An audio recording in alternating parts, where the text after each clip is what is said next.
Greetings one and all, and welcome once more to Channel Other Doc. I'm Jim, I use he, him pronouns, and this is the finale of our mini-campaign of 50 Fathoms. This is a Savage Worlds game written by Shane Lacy Hensley and takes place in a pirate-themed fantasy realm. I just want to mention briefly before we get into it that, once again, this channel is involved in a donation drive for the Bail Project. Our drive is running through Thursday evening. That's at the end of that. That's when our Sprawl campaign ends, and so primarily we're doing it through our Sprawl campaign. We are Team Phyllis. Go check that out in the link in chat.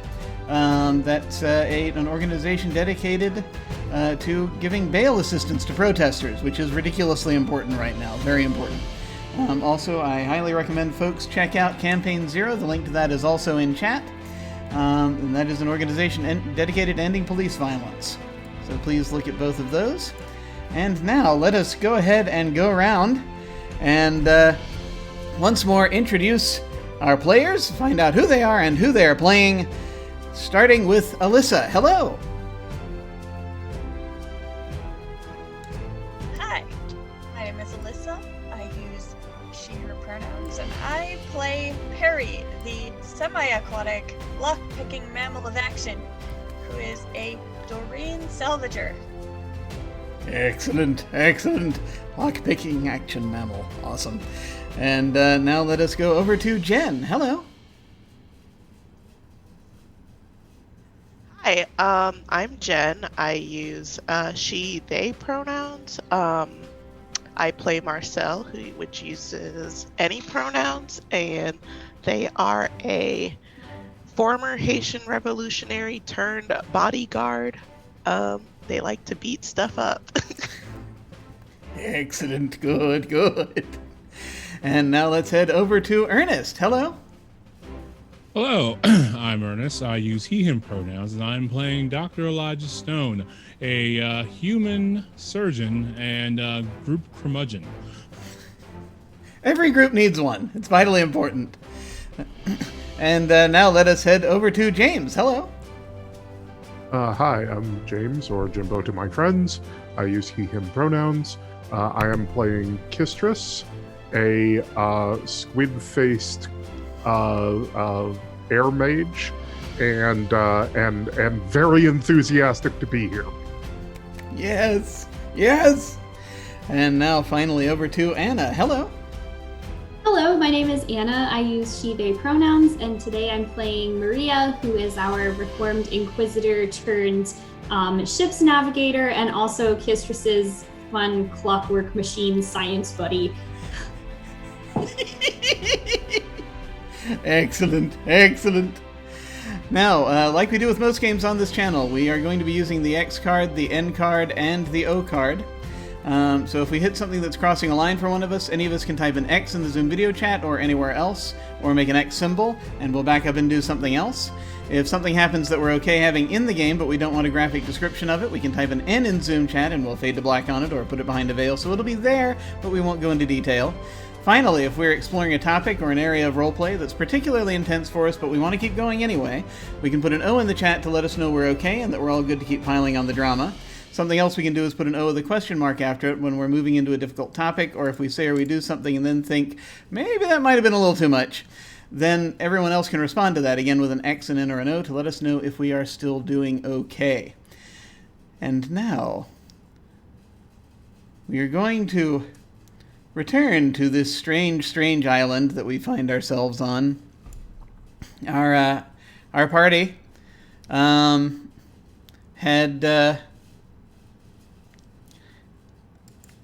been contracted to find the Isle of Gloom, and find it they did. They, after briefly they had checked in with their friend Mad Maps, who is a cartographer, who had basically had been given the go-ahead to provide the information that he had gleaned about where the island is, and they headed off. This is an ancient, legendary island, basically, that was said to hold many secrets of a civilization long lost. And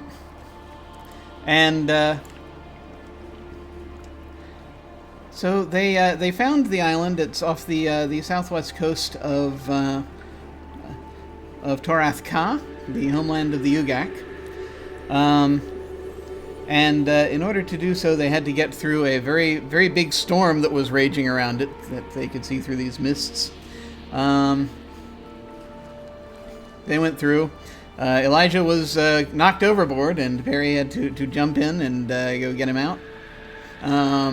And then they made their way. They finally broke through the storm and saw the island before them. The island... as they started to explore it, they took a little rowboat upriver, and they went up through these foothills into this, what looked like a shrine that had been set atop them.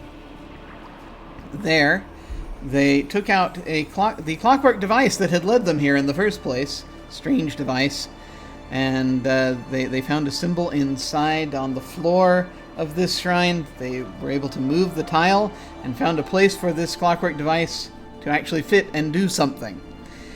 And what it did is it caused the island to change.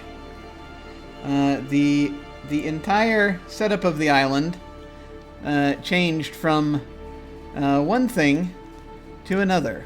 It now appears to have a very large river running through the middle of it, and a waterfall came out of some cliffs directly across from where they were, just sort of displaying, very highlighting that area. There was also a sea monster down there that they could see. That they ran down there and they found out it was a golem. Actually, it was not a living being. It was reacting to wherever it could hear them. But of course, they'd left a few people with the rowboat, among them someone they'd actually just discovered on this island. And let me actually... Oh, I've got to fix the cameras I will fix the cameras while I'm doing this. He suddenly noticed. But yeah, there was a cousin of Perry who had been on the ship that found this island in the first place. Came across it. And they had been shipwrecked, and her cousin had made it here. But then not too long after these discoveries had been made, and Perry had managed to make sure that the people down at the rowboat, including her cousin and one of their shipmates' cutter, and their cabin boy Hensley were safe after the upheaval on the island itself had moved things around a lot. I got them over to the far shore. Perry was curious because they had seen something down underneath the waterfall when they were diving down there, getting Hensley out. Perry went down there underneath the waterfall and saw an opening that housed a very large door that was chained up, which, that chain didn't last very long. They picked the lock. Chain came free. And Perry followed the current, this mild current, that took them inside. They went around and inside, down pretty far, and they came up finally, and they saw an area where there was like a water's surface. As they came up, these green lights around them started to activate, and they found themselves inside a vast chamber, inside a body of water that's about the size of a small harbor. These things that are still relatively dimly lit, sitting around, floating around, and beyond them, ancient, old-looking buildings. Beyond those buildings, walls. A complete circle around the far side of where things start up again. And far above the ceiling of this cavern is a bunch of bunch of plates that are hexagonal in shape. The same kind it looked like that were moving around when the island changed. And that is where we left off. So that is actually where we're going to pick up real quick. I want to kind of see what Barry's going to be doing down here. To get an idea of timing, if nothing else. So, what would you like to do? So, Perry is going to probably take a lingering look around and then have to resist the temptation to explore any further, because the party should probably know about this. This might be important. Okay. So, briefly, you do look around. Go ahead and make a quick notice roll for me, if you would.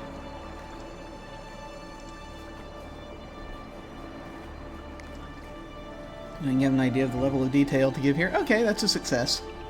So the main thing that you notice as you're taking this quick look around is that as you sort of swim around in this big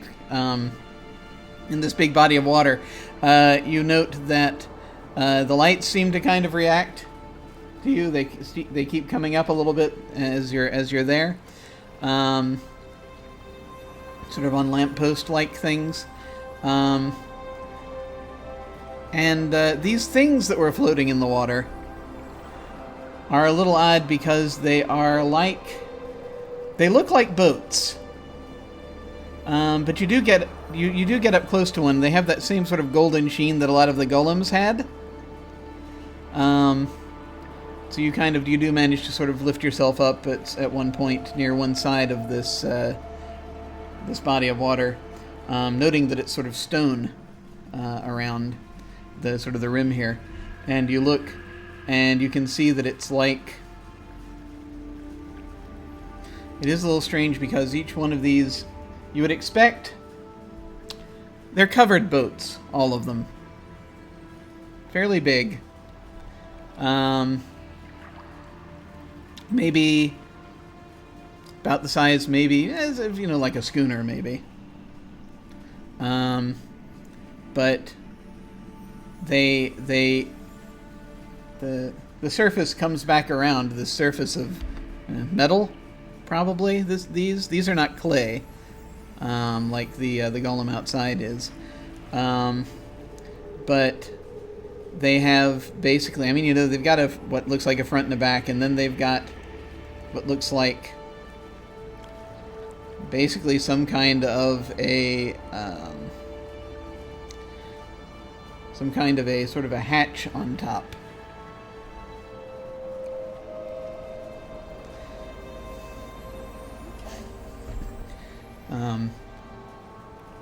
Normally the kind of thing that you would think about in terms of, there are a few ships out there that are equipped with sort of these bilge things that, so it's kind of reminds you of those, but it's like, okay, it's like something to get in.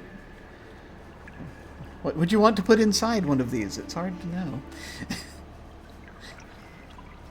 Well, if the lights react to my presence, I suppose I will slip back under the water, hopefully before anything else notices me.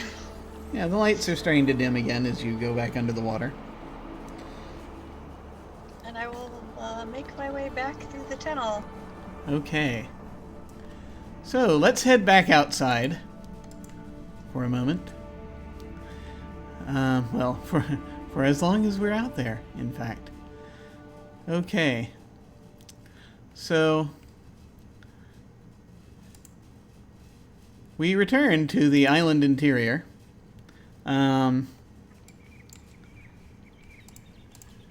Where we have a number of folks sort of hanging out on the west bank here, just sort of watching this sea serpent golem drift off back sort of northward. And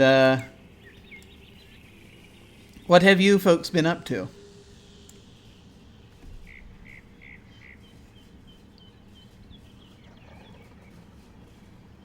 Mostly just making sure that the people that we got from the water are okay.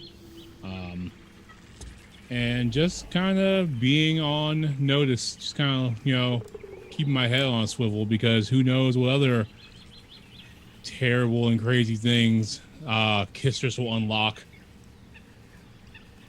Yep, it's a good question. They're on the folks from the ship are on the far bank to the from your perspective to the right of the cliffs, and they seem to be doing okay. You've got Cook and Hensley and Chav are over there, and they're just sort of sitting and waiting right now. They're like they wave. You say terrible and dangerous, but I hear something that is interesting and exciting. And I think Maria's gonna try and maybe take out some paper and try and sketch a mechanism of how she thinks the golem might be working, and see if she can kind of poke at it without getting us all doused in flame. Do things like throw a rock and see if that triggers it far, far away or something. Okay, I'm just going to have you make a smarts roll here. Okay. Well, I'm pretty smart, so that hopefully goes well. Hopefully. Let's use a Benny to re-roll that, because it's the Okay, finale, so why not? Why not, indeed? Much better. Much, much better. That's a 6. Okay, yeah, so that's a success. You can kind of start to gauge some things about just sort of the vibrations that it's following a little bit. So it's like, you throwing a rock out in the water isn't going to do it. So there's a certain point, you think when it gets a certain distance away, it's not going to be able to hear you as well.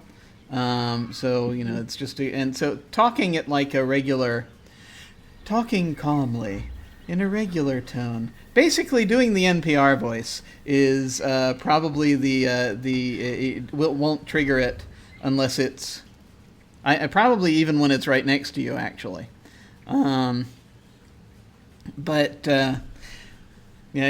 It's any sort of excited, raised voices type deal will probably trigger it. There is a point where you sort of manage to kind of skip around. It's a bit of a distance, so it's kind of a bit of a throw.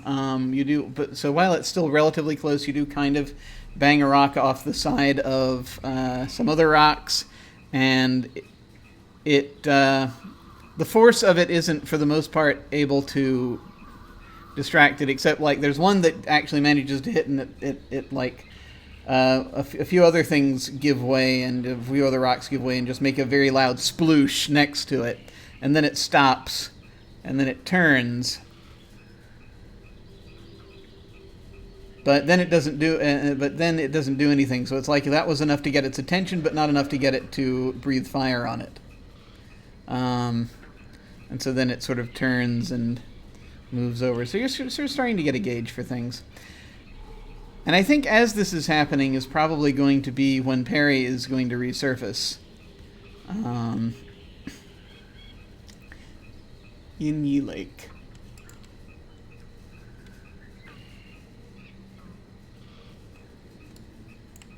So you folks will see Perry come up out of the lake.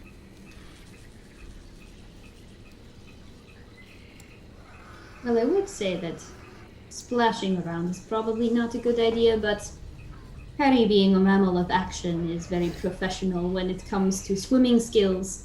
I think for the rest of us, as long as we stay relatively calm and behave ourselves, we should be fine and not get blown up by this thing. Harry, whatever you do, do not act excitedly or very loudly, because it will draw the ire of this horrible golem. Golem sort of stops. So it's just drifting, slowly starting to turn. Just sort of walk away. It's actually far away enough that it just sort of drifts back a little bit and then just sort of stops and then it turns back around.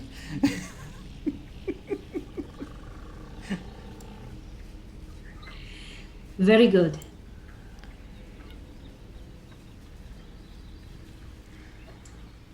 Well, did you find anything interesting below the water?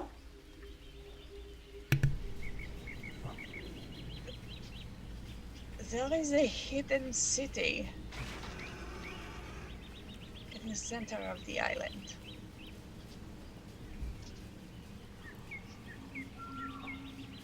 Well, let's go see it then. How far down is it? Not far. The current will help. She just looks over at Elijah, and then back to Perry, and then looks over at Elijah again. You think you're going to be able to make it? Wait. Hold on.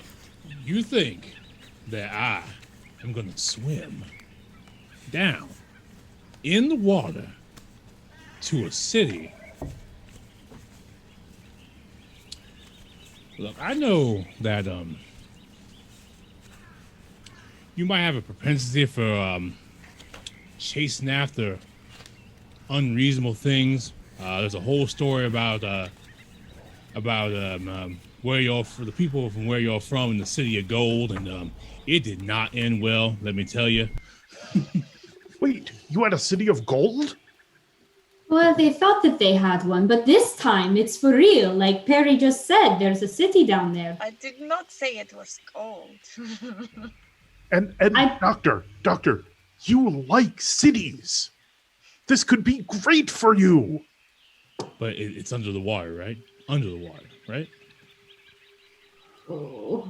The city is not underwater. It is within a dome, but the access is through the water. Wait.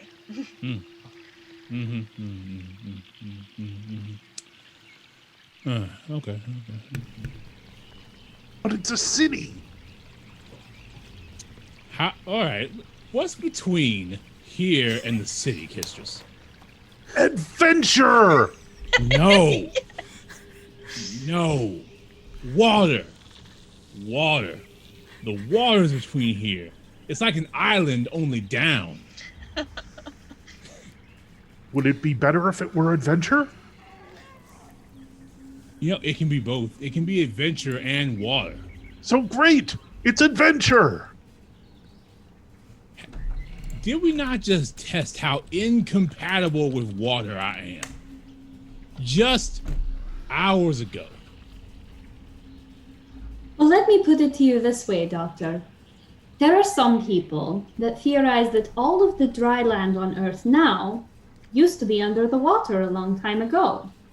So in that way of thinking, getting through the water to get to the land, it's really just a matter of perspective whether the land is considered dry or not. But you know who wasn't there when everything was underwater? Me. Wasn't there at all.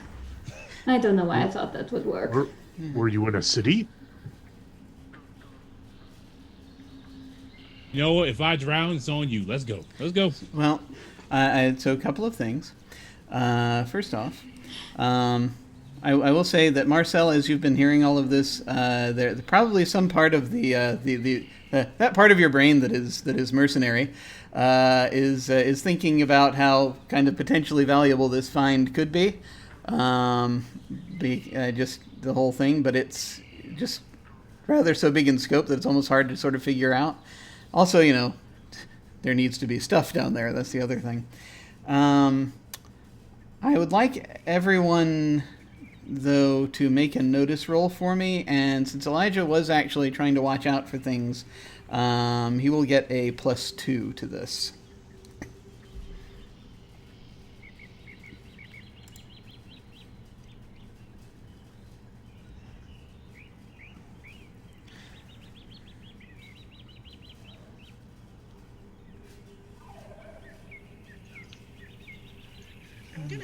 I'm gonna spend a Betty to reroll that. Let's see. Was that double ones? That was double ones. So unfortunately, when you get double ones, you cannot spend a penny, as that is a that is a critical That is a critical fumble, but as it is, so you're going to be as it is. Thankfully, this time it's not going to be that horrifying because you're just going to be the last one to see all of this.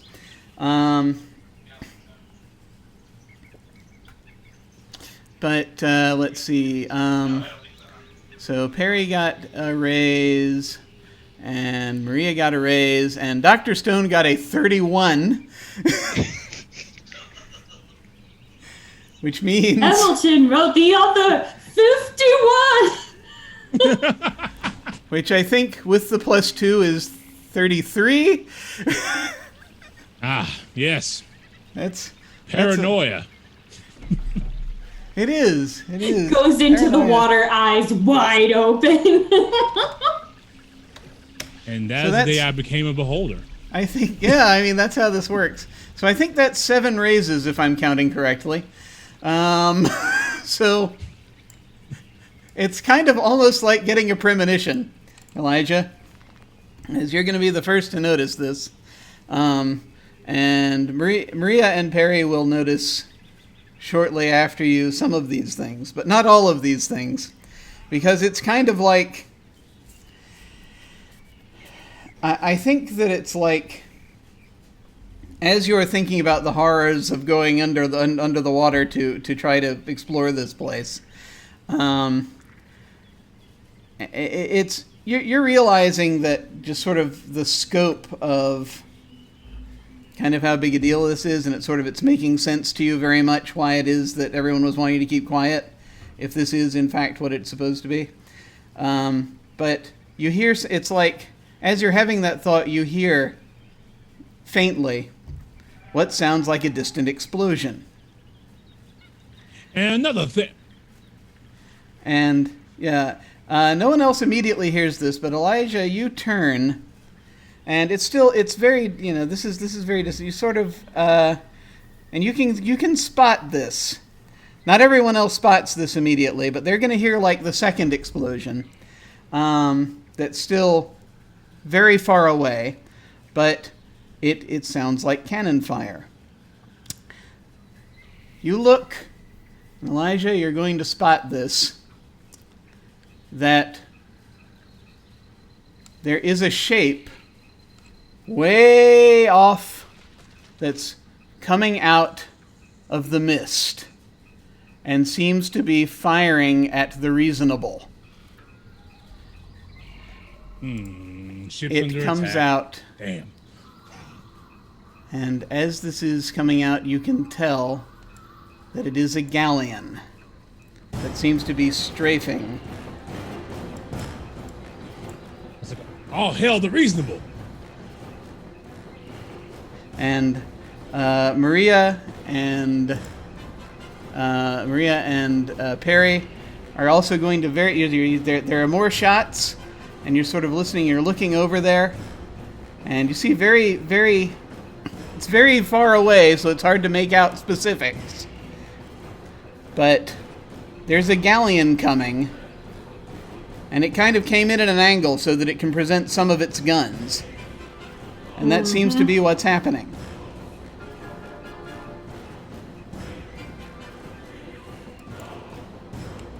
Marcel, look, they're firing on our ship, or they're getting ready to. That's not good. We left an injured captain alone there. Since Elijah doesn't want to go swimming, why don't we go to the boat? Hey, y'all can go. Y'all can go underwater. Is there any way we could actually get there in time without getting shot to pieces? No. Just wondering. I mean, you are the one that I trust to make this call. You're the only one that actually knows how to even pilot a boat properly in this group, so I will defer to you. How far away is the boat, like, from here? Like, could I get there in a reasonable amount of time? Okay, are you talking about the rowboat, or the or the reasonable? If I took the rowboat to the reasonable, it would take you probably a few minutes. You might be able to do something. You're sort of looking, straining. I think one of you has a spyglass. Is that correct? I think one of you would probably think to use it at this point, if Both you so Mistress desire. and I. Yeah. Science buddies! I also have a spyglass because I could afford it. Yes. Rich science buddies! The reasonable is moving now, so it's not like it's dead in the water. What you're able kind of to spot, first off, anyone who's looking through spyglasses will see that the reasonable is starting to head for the river. The river is wide enough to accommodate it now. So it seems to be, it's running, but it's trying to present a narrower target for this ship that's coming in.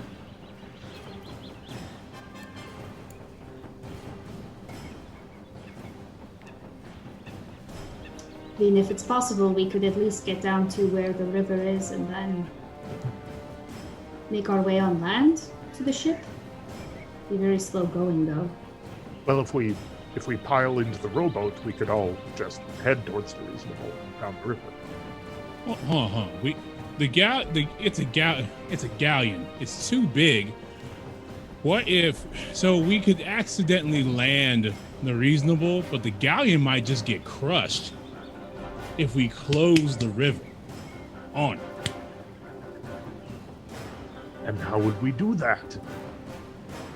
With the thing you've got, Kiss.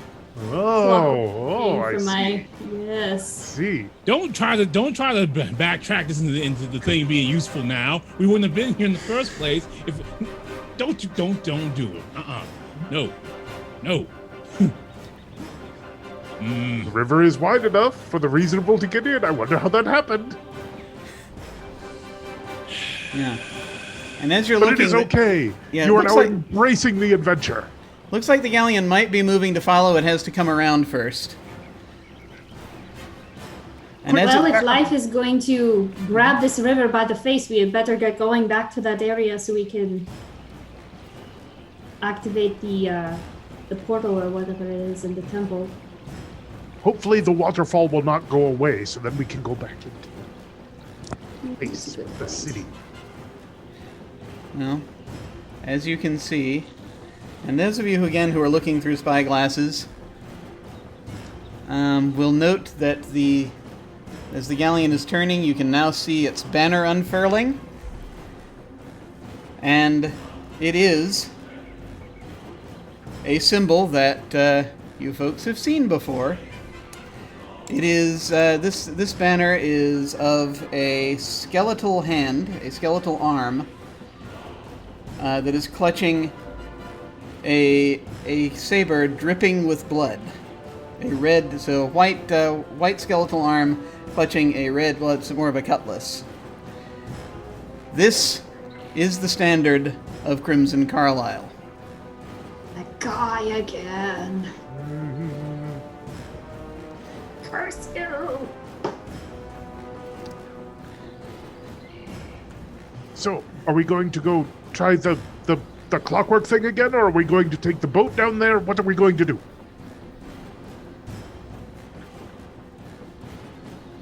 You're in charge of the clockwork thing, right? Because you had it, so you. Well, Maria has it. I would go up there too. I'll defer to whatever Marcel thinks is best for the survival of the ship and the crew.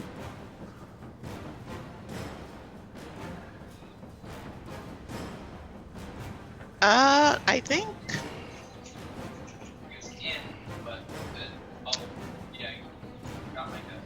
How do we ensure that our boat doesn't get crushed when we move the island? I think it was that the river was still wide enough to let the frigate through, but not the galleon. Well, Even when the little plates, I guess, moved around. it's gonna give. Correct me if I'm wrong in understanding that visual. It's gonna give the frigate. I will say it's gonna give the frigate some trouble. It's not. The river is going to be about this very similar in width. So I mean, the frigate might be able to squeeze through. Something else you could do is just, if you time it right, you might be able to get it so that the frigate makes it into the lake area just as the river is narrowing. That would require, of course, just basically some very tricky timing, but it could be done.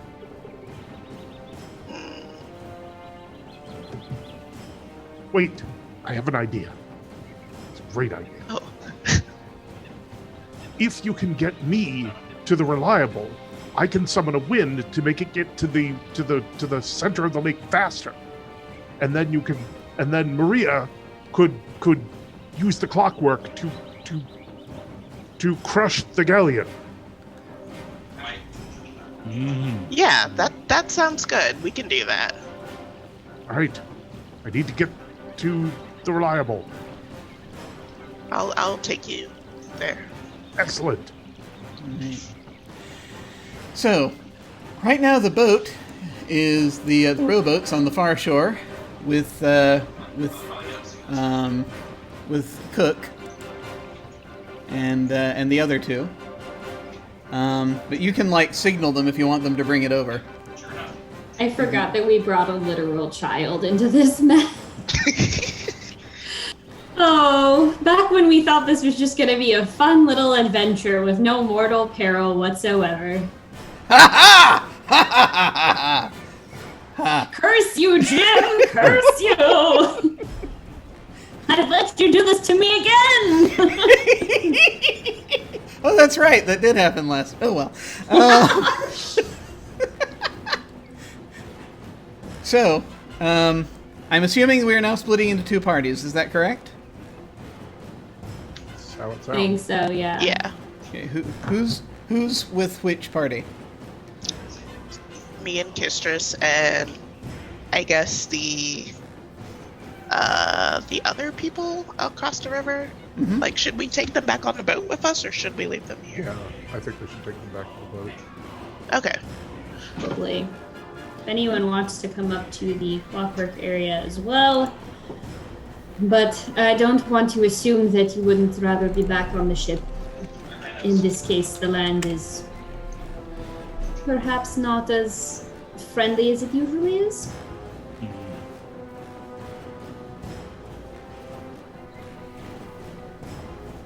Let's go. All right. Okay. So, Marcel, you are sort of wave them down, and Cook quickly is gets the boat back in, and Cook and Hensley and Chav basically Chav helps push the boat out, and it gets over to where you are, as the rest of you are just sort of. It's not a very long trip up this bridge, because it's a bridge right now. Before you get to the temple, so you're going to have a little time. To the best of your recollection, Maria, it took about 1 minute for the island to change. Yes. So, Marcel and Kistress will pile into the boat. As you can see, that the reasonable is getting closer, but the Sanguine Tomb is catching up on it. Because it's getting closer because it is moving a little faster. Apparently, they also have a mage on board, and currently the reasonable does not. Marcel, please make a boating roll.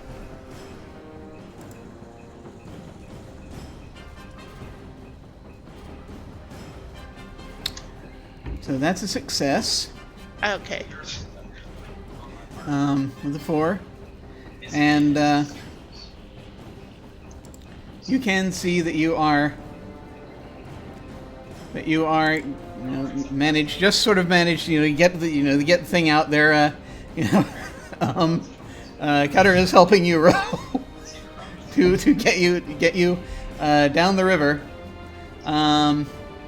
This river is not as easy to navigate as it was when you came up here. It is a wider river, and so it's going to take you a moment. By the time you get to where the reasonable is it's about, say, there. The Sanguine Tomb is getting pretty close. The only thing saving you right now is the fact that its cannons are to the side, so it can't fire directly.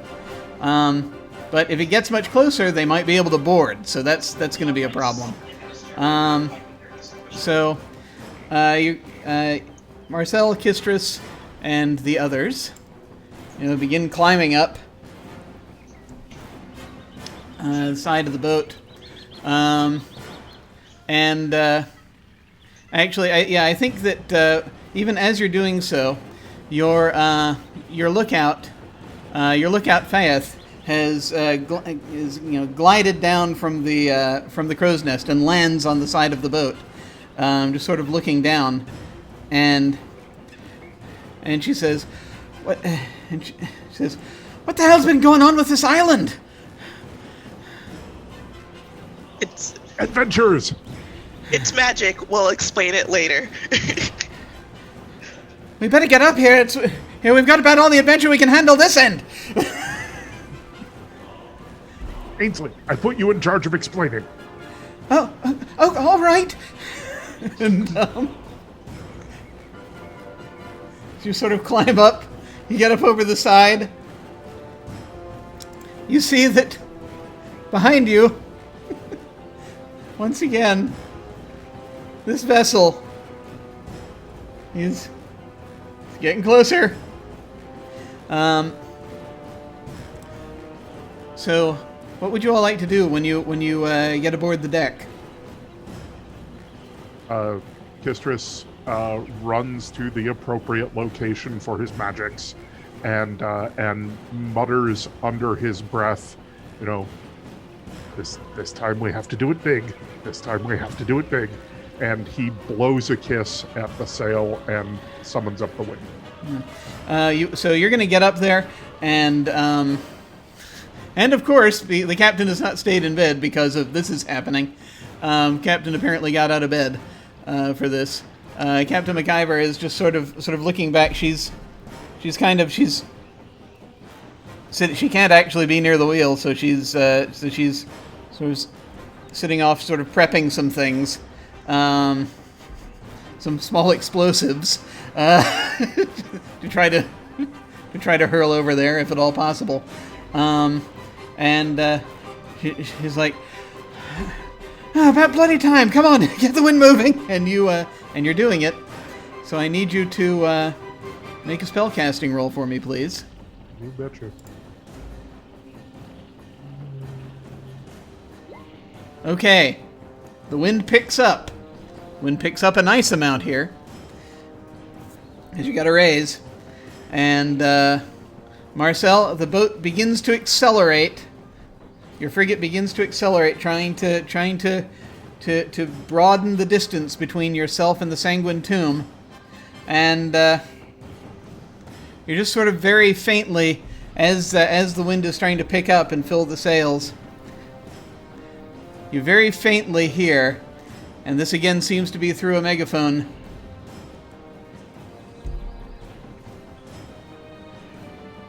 "Ah, clever, but it ain't gonna save you for long, I'm afraid. Sorry, folks. This was too big a find to resist." And, Marcel, I'm going to need you to make another boating roll as you are trying to get this thing, keep this thing from dashing up against any rocks as you're doing this up a river. Oh, that's a roll, certainly.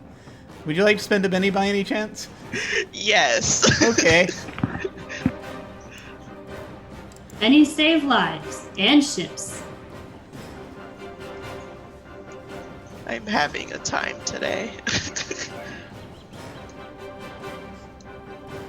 That's better. Okay, you managed to avoid dashing up against anything. So this is good. Now what I'm going to do is I am going to make a roll for Carlisle, because I just need to see, you are increasing the gap, but I want to see if he's able to do anything to try to keep it narrower. We're kind of abstracting out. There are whole chase rules and stuff, but this is a very specific situation. We're just narrowing. I just want to abstract some of it out. Let me make this roll here real quick. Okay, you actually beat him. So you seem to have your lead does seem to be very slowly starting to increase. Now, let's head back up to the heading back up to the shrine. You folks are at the shrine, and so what are you doing? I'm gonna put the clockwork device inside of the same keyhole, I guess, where it was before, and then have a little turn around and see what happens. Okay. Are you attempting to time it at all? Yes. So, would I have to make another notice roll for that, or is this something else? Just based off of, like the speed of the So galleon? this could be, so this could be, I can see this as a boating roll, actually. Oh, great. But because this is really, you have to know how fast it's going to get here. There's also magic involved. Perhaps So- we should have the doctor with his spyglass keep a lookout and signal when it's time. Yeah, the doctor can certainly help. Yeah, I can help. I have a spyglass as well. Is there any chance that since there is magic involved and this is weirdly kind of a math problem, that Maria could use research for this instead of voting? Because the thing about voting is I don't have it. Ah, really? So, No! I will tell you what, I make the boat go in the correct direction. I don't make the boat go. understood. So here's kind of how I see this possibly working out. I think what's probably going to happen is this is going to be a concerted effort. I think, quick question, does Perry have boating at all? Yes. So, It's It not will- my best skill, but I have it. it would probably occur that and I know Elijah doesn't, but so I think what we can do is Elijah, since you're using the spyglass, I think that the penalty that I would otherwise enact here is going to be canceled out. For you to use, it's actually going to be notice. But before you do that, so Perry, if you make a boating roll and then you kind of are helping out as you're watching this boat, as you're kind of maybe passing the spyglass back and forth, you're kind of helping sort of lock Elijah into a sort of a see where the rate is of the boat's moving. Then Elijah will make the notice roll and then call back when it's time, and Maria will then make a research roll -2. But you may Okay, get that's fine. you may possibly get some bonuses if the first two do well. Okay.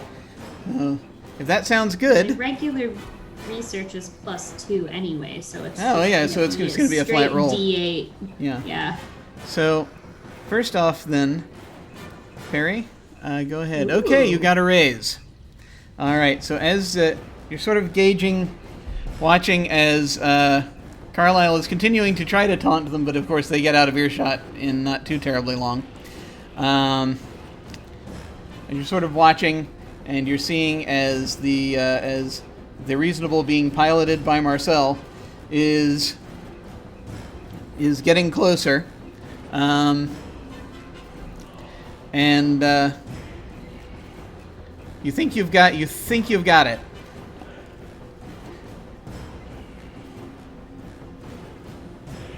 So presumably then you give Elijah that information, basically sort of like, okay, it's moving at X number of knots. And now.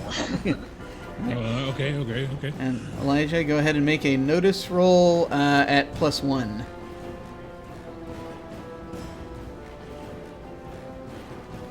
Okay, so that is going to be a 6. I'm just sort of looking, yeah. So yeah, you've got the, yeah, you think you've got it basically down here. Do you think you can see exactly when it is they're going to need to start, when that minute's going to need to start, basically?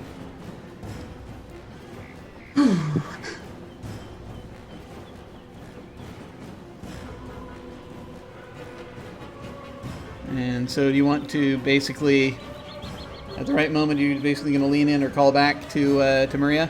Yeah. All right, and start it.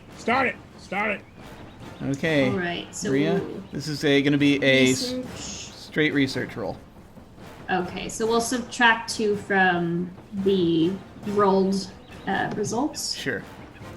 Okay, that's going to be It's a a 4. 4. That's going to be a success. Yay! All right.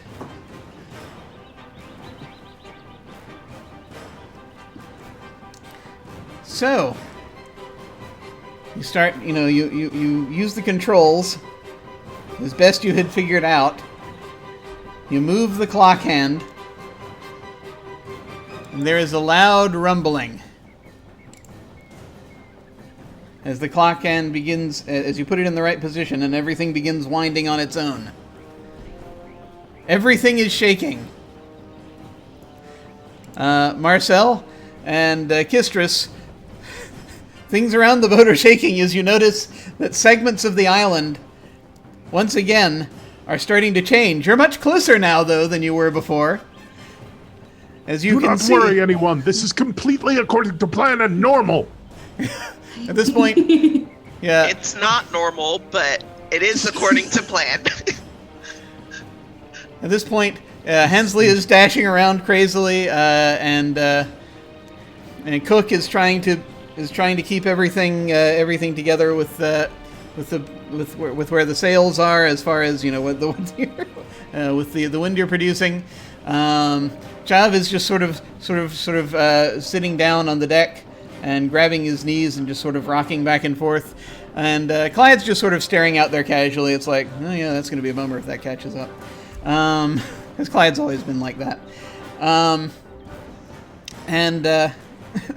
this point, Captain McIver's just sort of looking around. It's going to be a close one! Everyone batten yourselves down! Things move on the island. These plates move back and forth. The beach moves. Some of you, and Kistris, you actually are looking out and you see some of these, one of these creatures, one of these sea lion creatures, just sort of march right underneath one of these plates as it opens up and shuts down. And everything changes. And just as the frigate comes into the lake, the river slams shut. And the island has changed back.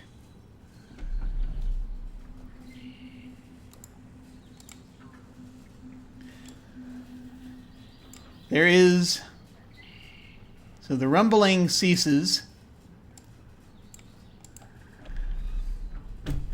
and a bit of a ways down, you see the Sanguine Tomb as it's tilting back and forth, as it no longer has enough river to continue. Bits of the banks of the river have slammed up against the hull, and you can't see how much damage there is to it. But it's tipping, and it looks like there's a lot of scrambling around happening right now. You think on the deck of the ship. You can't see very clearly again from here. But now comes the time.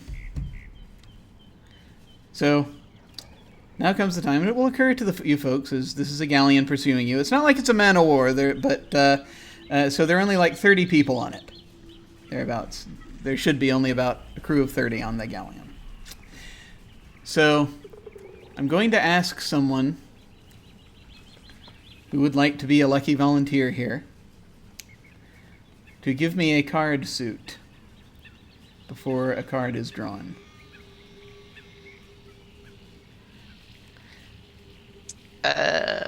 Clubs. All right. So, this will help to determine how many of Carlisle's people survive.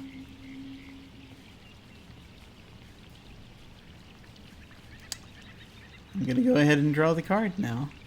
Are we ready? The real question is the Sanguine Tomb ready? That is a good question.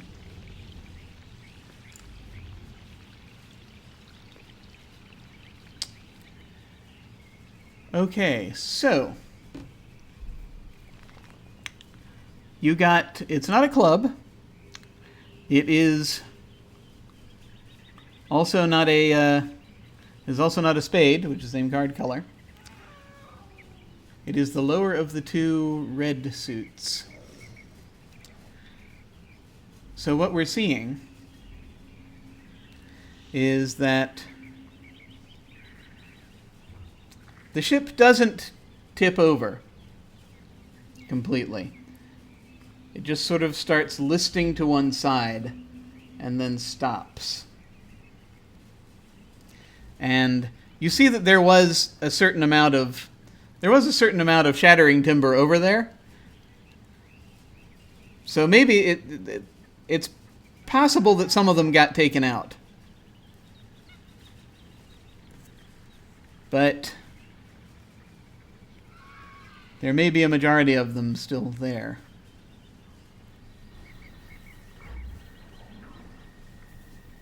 Well, Dr. Stone, I have always been a bit of a seafaring type, but I think after that I could come around to your way of thinking about dry land.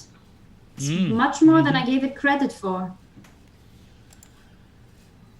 Also, I need to learn how to pilot a boat, I guess. Yeah. In the lake, is there enough room for the reasonable to turn around? Yeah, it can turn around. It's Great. yeah, the lake's actually the same size. So here's a question. Oh, go ahead. Marcel, Captain, might I suggest that now is the perfect time to turn our guns on that other ship?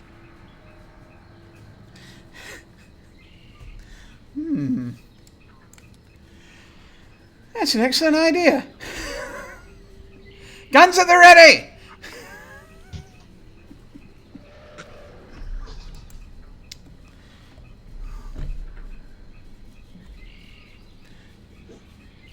Why do I feel like we just turned into the Death Star firing on Alderaan? Let me open up a document real quick. It's okay. Alderaan didn't deserve it. They do. That's, yeah, a valid point. I still feel so bad, though. I mean, from the way I hear it told, Alderaan shot first. You know, That was something else that ended in on shot first. You know, you play stupid games, you win stupid prizes. It's fair. Oh, Okay. I'm not sure if that's Elijah or Ernest saying that, but that was such a call out on multiple accounts. All right. I'm just checking to see how far the cannons go.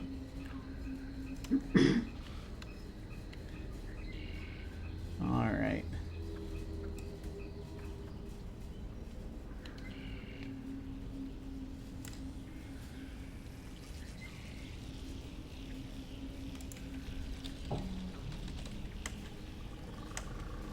cannons. Oh, I happened to turn to the right page. That's good. All right. Okay. All right. Yeah, they're within. They're able to get the reasonable turned and into a decent range. It's still going to be. They're still going to be firing at negatives to try to hit it. Is anyone manning the cannons? Are any of you manning the cannon, or are we letting the other sailors do it? I think it would be a bad idea for Maria to do that. So she is just going to stay back from gunpowder weapons. If I were to man the cannon, who would be driving the boat? Well, I mean, you've got other folks who can actually. Okay. And also, you're going to get set, so it's like there's not going to be. Yeah, you've got some other folks on here who can drive the boat if need be. They can hold the wheel if need be. I want to shoot cannon. Awesome, perfect. Okay, so So is the land team able to scramble onto the boat? Is that yeah, you can totally if you want to do that. Yeah, now I will say it takes you a little bit longer now that the bridge isn't there anymore to get down to the to where the boat is, but you can do that. Sure. Elijah would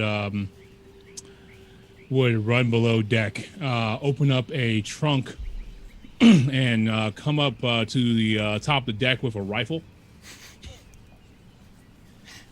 Well, it's been a long time, but I guess here we are. Maria just raises her eyebrows and is like, draws the rapier just in case we're boarded after this. Maria, that was amazing. You did it perfectly. Oh, don't thank me. It seems that the island has a bit of a mind of its own, the way that it changes shape on us, and don't get me started on those sea lions. Are you thinking that the island can think? No. Just a figure of speech, dear. So sorry, go ahead.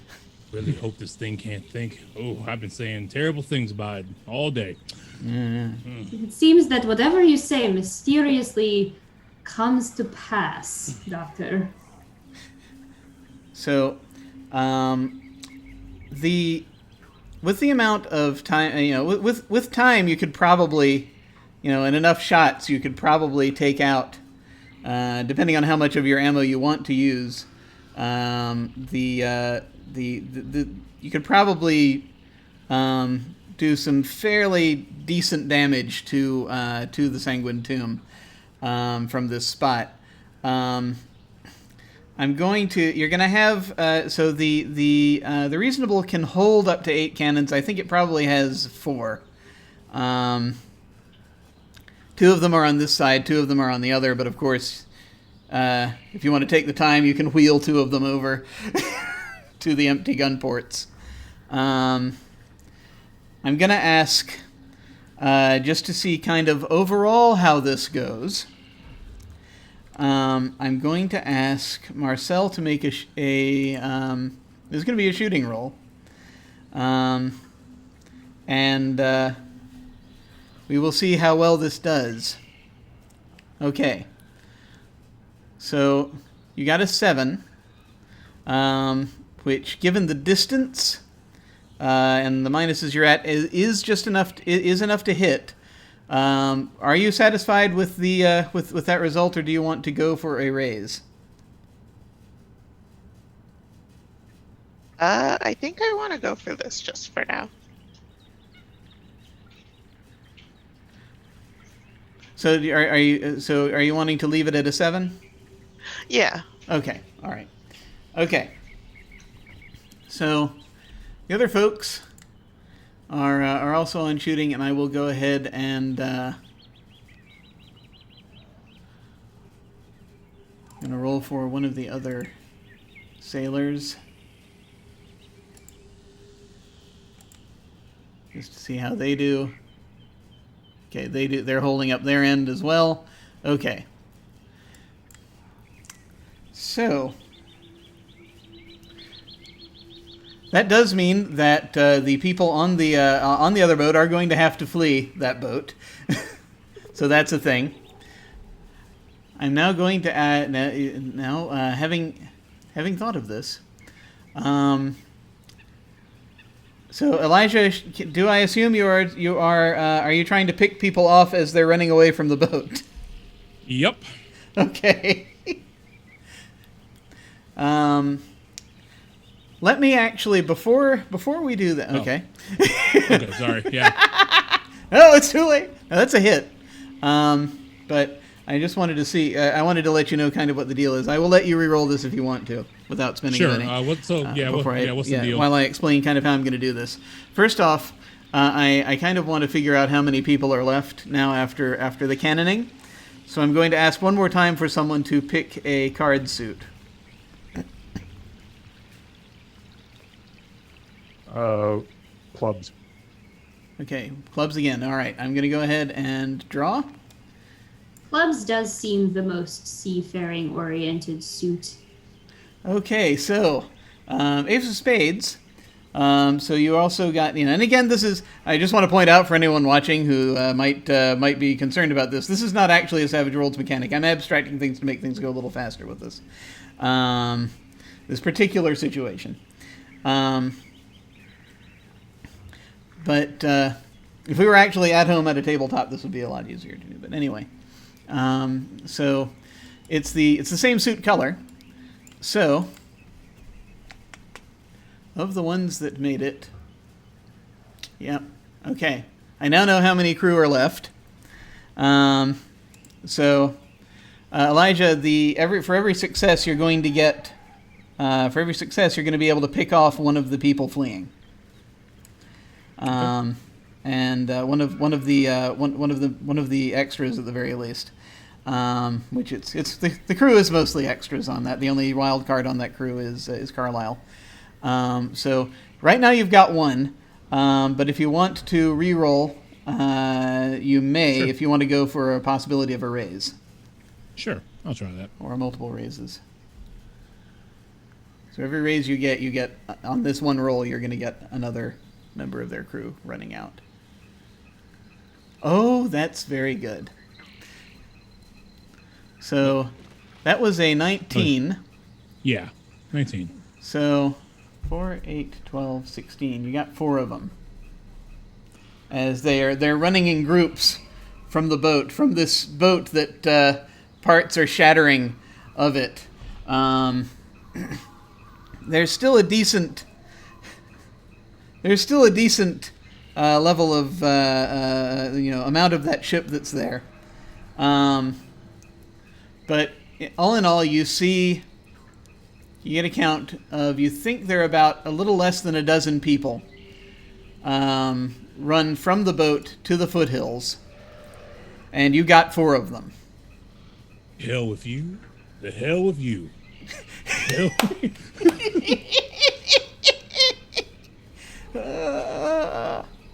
And I will also offer yet another bargain, because of course I'm going to.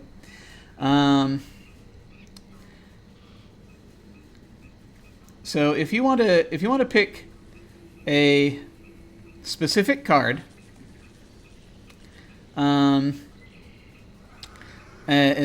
an actual specific card, if you get the same, if you get it, I'm going to go ahead and draw again, and if you get the same suit, then you'll have shot their mage. That would have been one of the 4. If it comes up the exact card, you will have hit Carlisle.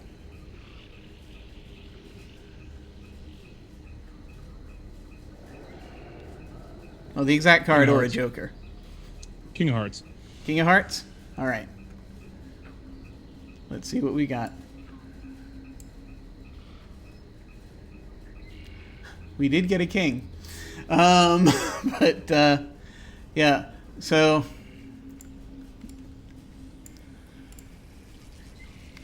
as you've been shooting and you're letting off multiple rounds here, you actually do manage to get You do manage to get close to Carlisle enough to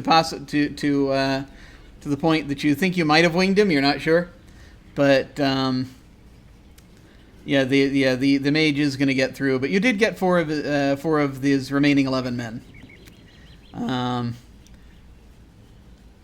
I think that given the given the numbers here, yeah, okay, cool, all right. So now there are only 7 of them in the foothills.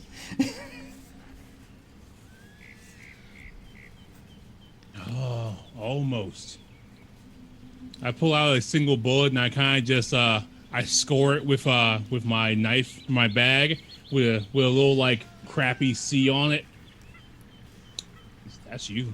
Mm-hmm.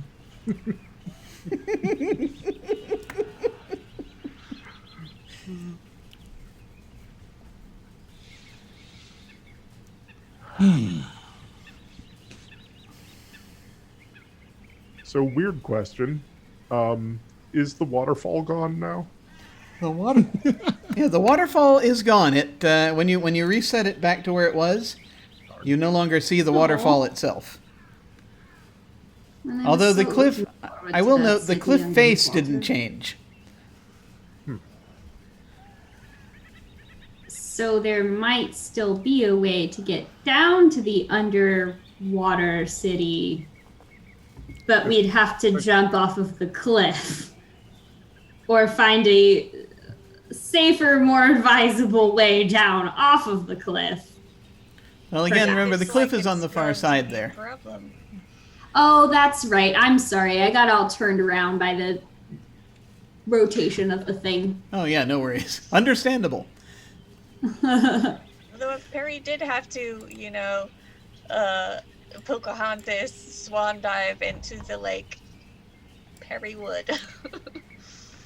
Yeah, that would be extremely cool. Yeah, there's a little strip of land down here that you can make your way down to, and enter the lake from there if you so desire.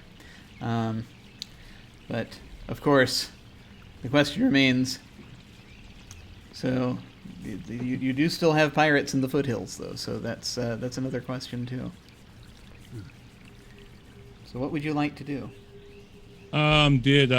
So I saw Carlisle fleeing into the foothills as well. Yes. Yes, you did. Okay.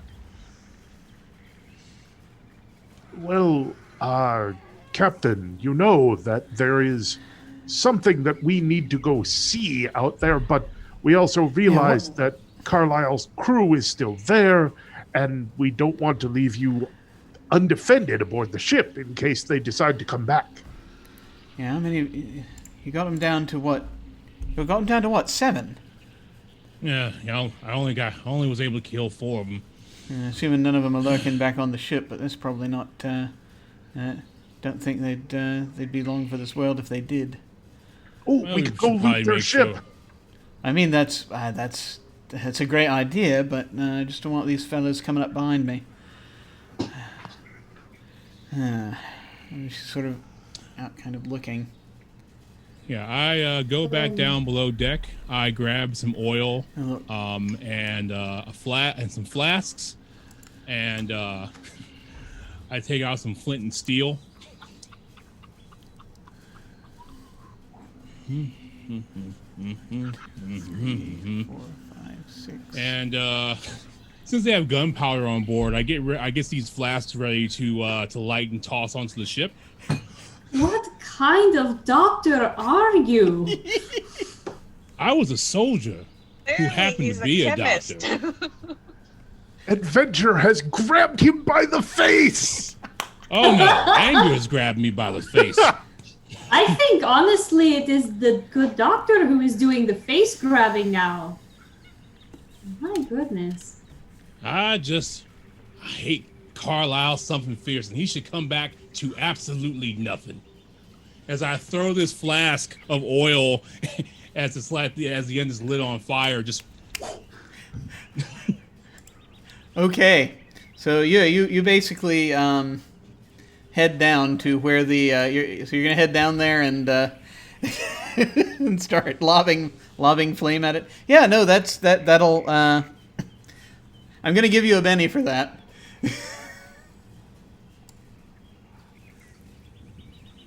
That was indeed badass. So, yes, that is a. It doesn't take you too long, and the thing begins. The thing catches fire, and then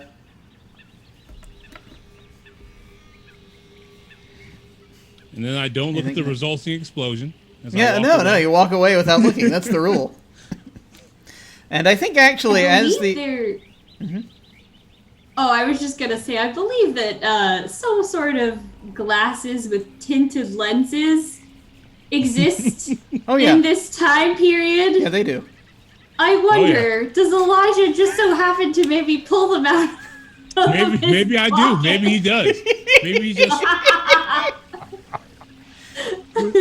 So I think as the doctor is walking away from the exploding wreck of the Sanguine Tomb, I think that is where we're going to go ahead and take our break. And we will be back in a few minutes. See you soon.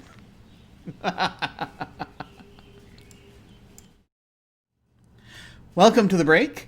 Today I have Gnome with me to chat about various things. Hey! So you do a bit of streaming, do you not? Jeez, just a wee bit. Excellent. We're just going to do our voices from that campaign. No, we're not. Ah, yes. We're just role playing today, right? Yeah, that's really all we're doing, right? Yeah. It's a Dublin and Edosa one shot. That's Cool. Oh God, that's all it is. That would be so disastrous. Wouldn't it? Just basically, I although for some reason I do kind of want to see the. I do kind of want to see that flashback buddy cop movie of them trying to hunt down like spectral hounds out in the outlands. Yes, just 'cause. I kind of want that too. Patreon content. We'll approach Allie about it. Yes, good. I'm here for it. That'd be so awesome. Yeah, that's one of the streams that you're involved in. But I know that you're involved in quite a few others. So tell us what stuff you got going on. Oh my goodness. Yeah. I mean, on Mondays, I'm part of the Barrier Peaks game over on the Salty Sweet Games channel with you, of course, my favorite dirt wizard, which is dog hair. Okay, great. Which is super fun. Allie's a phenomenal GM, and it's just been such a joy getting to combine Dungeons and Dragons with weird alien stuff. It's so good. Space stuff. I'm also part of a lot of the 2020 was supposed to be Gnomes in Space. It's my year to play and explore a bunch of space and sci-fi games. So Thursday nights, I've been playing a Coriolis game over on Unmade Gaming's channel, where we just wrapped up season 2. So 23 episodes of the most emotional role-playing I have ever. I have never. First off, I don't like crying in front of people, so to get to a point where I cried on stream should indicate the drama that went on. But it was so good. We're hoping to get a season 3 going for that next year though, because of scheduling stuff. But I'm actually taking over that Thursday night slot, and I'm running an Expanse RPG.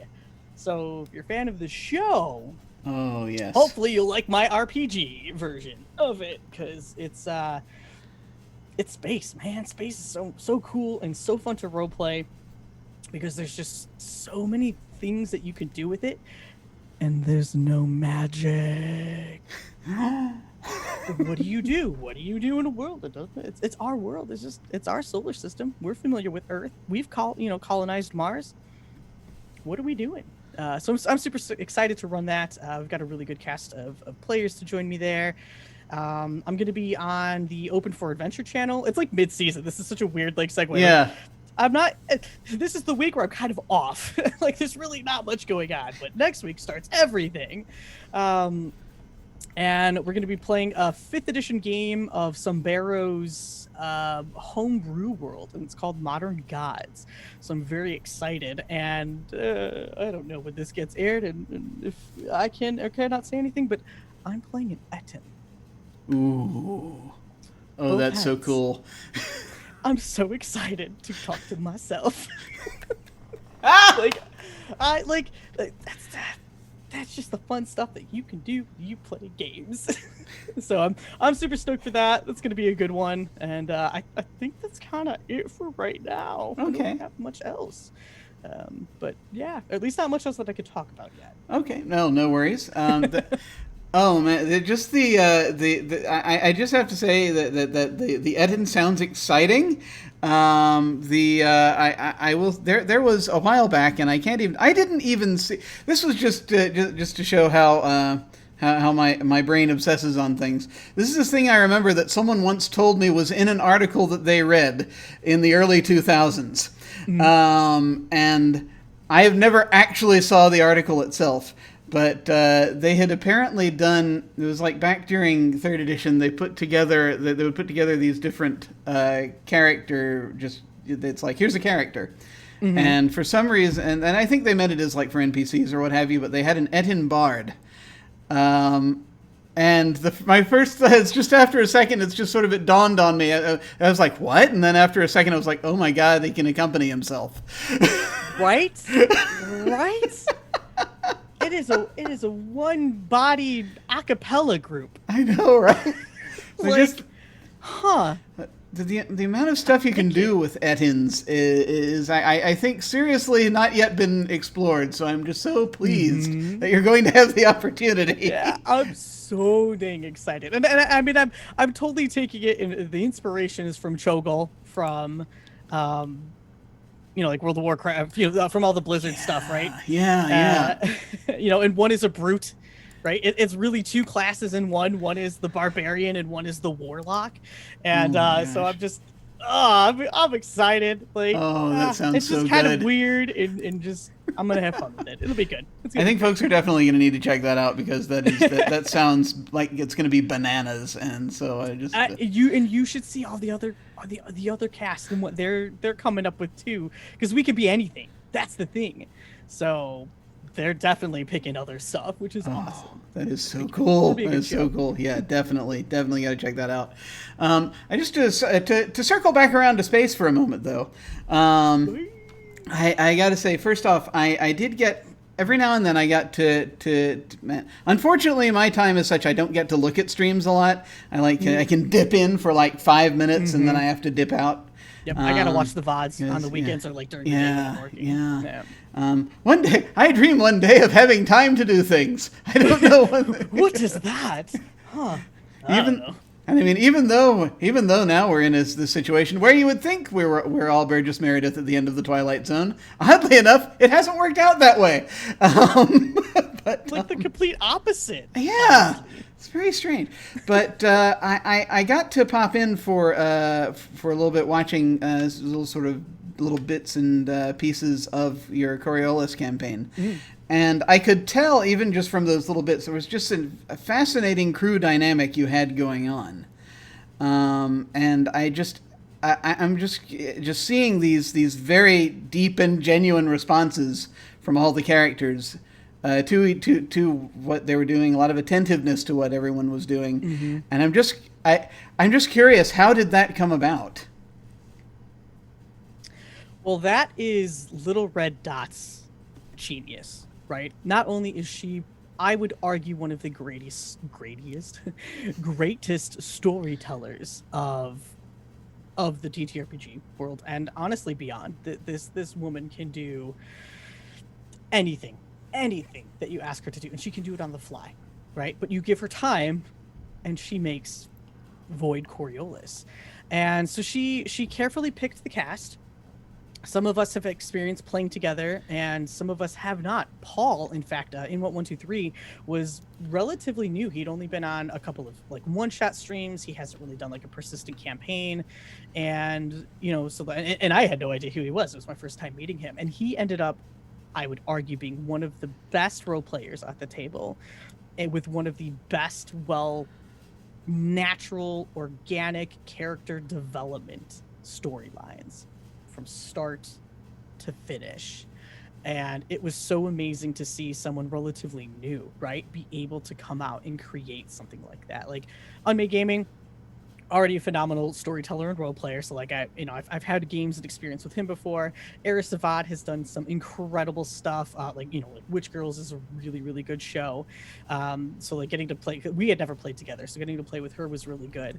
But the key to the dynamic of the entire group, including the GM, including Little Red Dot, who ended up having an NPC PC whom we loved, right? And she, like, it was her way and our way of her being able to play with us. The game got so ingrained with each other that like we wanted her at the table, and so like we hooked onto this character, and she ended up playing with us, and it was unforgettable. But the key to that, which I think is difficult to come by at a lot of tables, and certainly to the degree that we all kind of came together, is communication. We constantly check in with each other because it is a very emotionally heavy game. There's a lot of heavy lifting going on. There are some incredibly dark themes going on. There's romance going on. And so we want to make sure that, hey, are you okay with this? Hey, I think next episode I'd like to do this, or I need the time to have this conversation with this character. Are you okay with that? Can we do this? What if we do this or try this? So it's not that we so much planned out like each episode, right? Because most of it, 90%, is improv. But the level of communication, I mean, it was almost daily. We still talk to each other. We became friends. We came to a table where we were not friends or had some sort of relationship with each other, and left as like best friends. So which is just kind of really nice to have. But the show did so well, and we were able to tell such a good story together because of that constant check-in, the constant level of, are you okay? Can we try this? Can I have the space to do this? And to take the time for each player too to step back from a scene or to set up, knowing what that other player wanted to do. We all would set each other up for those like really shining highlight moments. Again, it's really hard to do in a game, but when you get the right people together that can do it, it's magical. Oh, brilliant. So yeah, I'm definitely going to have to go back and look through the VODs on that some more so I can see more of that, because that was just, even the little bits I saw were really cool, and so I think that's just sort of neat, the idea of having a whole campaign of that. Also have to echo, yes, Dot is brilliant. And also Dot, like yeah. There's no ifs, ands, or buts. Little Red Dot is freaking phenomenal. Totally. There's been so much that's been going on. I am very much looking forward to this, to trying to check out this Expanse campaign that you've been talking about, because I am also a fan of the TV show. And just there's so many nice, juicy, dramatic things you can grab from that setting that right? I think that's going to be utterly delightful. There's so much to explore there, which is cool. I wish I read the books. Like, I feel bad because I didn't read the books. I only watched the show. Yeah. But yeah, I'm pretty excited for some Expanse fun. Well, I think it's going to be very cool. Very much looking forward to seeing all of this. Also, I believe you do on your own channel. You do a morning show with Ernest, don't you? I do. Yeah. Ernest and I do a show called Gnome Brew. We're Monday, Wednesdays, and Fridays over on my Nomadic Twitch channel, and it's just us literally waking up. Like, I have a lot of work to go get done, but why not wake up with everybody else, right? Most of us are working from home, so we go make some coffee and we just chit chat for about an hour or two, and it's super chill. I didn't want to do anything that was like crazy wild production because I don't want to run production at 7 in the freaking morning. I want to take my medicine, make sure that I hydrate, and wake up so that I can then go and do work. And it's just great because we check in on our communities, right? Like, hey, how are you doing? Like, what do you have going on today? How can we motivate you to go get this done today? Or we just talk about games, RPGs, and stuff like that. And, what else is going on in the community? So it's a lot of fun. I really enjoy it. Excellent. Well, if folks want to find you online and check out your various stuffs, where should they go? you can find me over on Twitter mostly and Twitch at Nomadic. Those are the two places I've got links to everything that I do and have done and all that cool stuff. Excellent. All right. Well, I'm going to now toss things back to me. Either that or Bye, to you. Bye, you. Hi. Hello, future me. And whatever it is that I'm doing right now. We'll have to watch and find out. We'll have to see. We'll have to see. See you folks in a bit.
We have returned.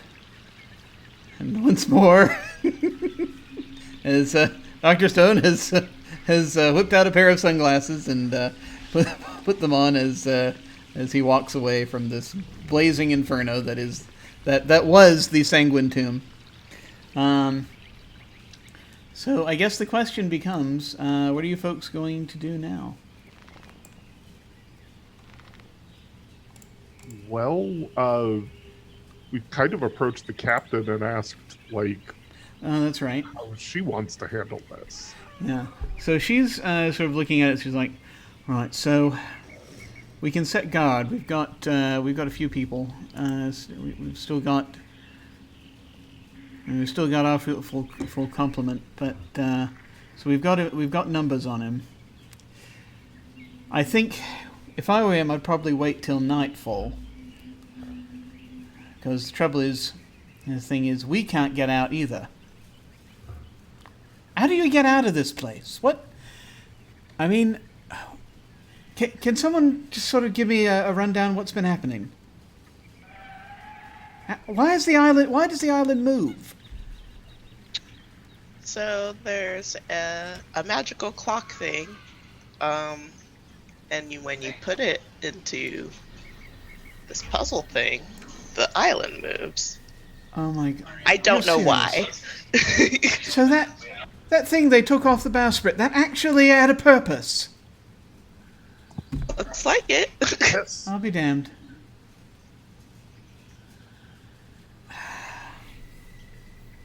Well, I gotta hand it to you. You can find that, you're good salvagers. You found the most useful of things. So, what's the deal? Did you find anything else, or just that? I mean, that's amazing already. There's got to be some reason why that happens. Kistris looks like he's about to explode, but then, like, looks over to Perry, because it's really her thing to say. Elijah just comes back from blowing up the ship like, all right. There is a hidden city in a dome in the center of the island. Seriously? Are you telling me, then, that the legend is true? Apparently.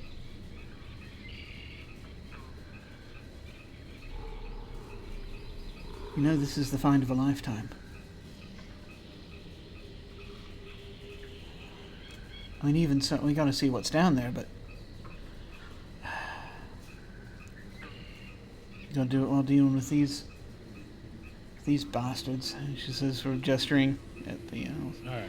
I mean, we could leave them in. They don't... So they don't have what they need to get at it, though, do they?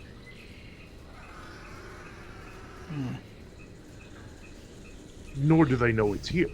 They don't know it exists, and oh, by the way, we should probably warn you that there is this golemic sea serpent that will try and blast you with fire if you make too much noise and cause too much of a ruckus on a trip towards the interior. So just try to stay calm and... She's looking around. You folks did notice that the serpent, when the island started changing, the serpent went back down under the water. Oh, that's funny. It was here a minute ago. I am sure Carlisle is just... I have no doubt he is just waiting for the opportune moment to ride in on our coattails. Well, he's got his mage with him. Well, we're gonna have to decide what to do about him. So, we can go and, well, it seems we got a couple of things we could do here. We could send some folks down to look around, but I figure it probably is, when he tries to strike, it's going to probably be nightfall. So I mean, we could have until then, or we could just go out first and try to deal with him now. See if we can find him in the foothills.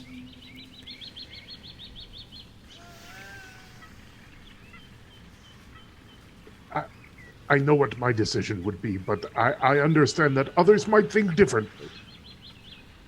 Well, it's not entirely just up to me. It's this is too important. The crew's going to probably have to vote on it.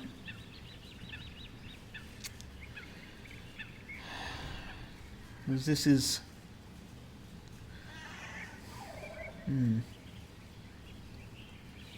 I think we should take care of them sooner rather than later. Let's not give them time to regroup. I agree. Yeah. Especially when, as you say, we are all chasing after what could very well be the find of a lifetime.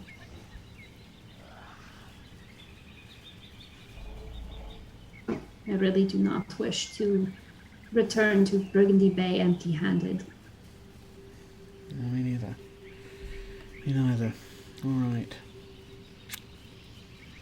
All right, and she's, by this point, sort of had the crew summoned. All right. Where we're sitting here is not exactly the most defensible spot. There are places in there they could try to pick at us, and I don't want to try to face them in the dark. So I'm going to recommend we go into those hills looking after them. But this is a question for everyone else's safety. Of course, you know, assuming no one wants to turn around and head away, and the rest of the crew are, you know, no one raises their hand or says anything about one. Didn't think so. All right. All those in favor of sending a party out to sweep for Carlisle? Aye.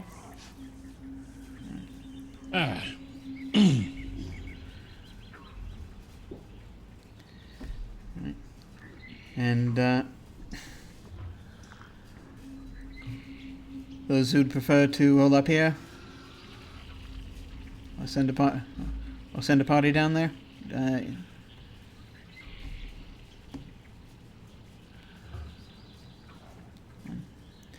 And sort of looking over the crew, the crew seems to vote along the same lines roughly as the party does, for some mysterious reason.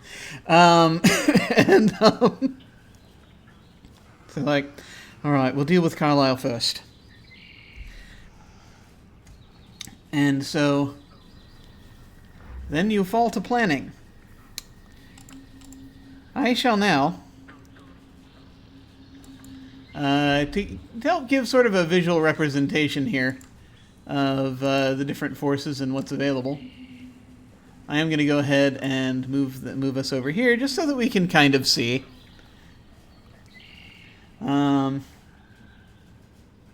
And there are a few different things. As someone in the chat has pointed out, you could always leave him here to rot if you so choose. Yeah,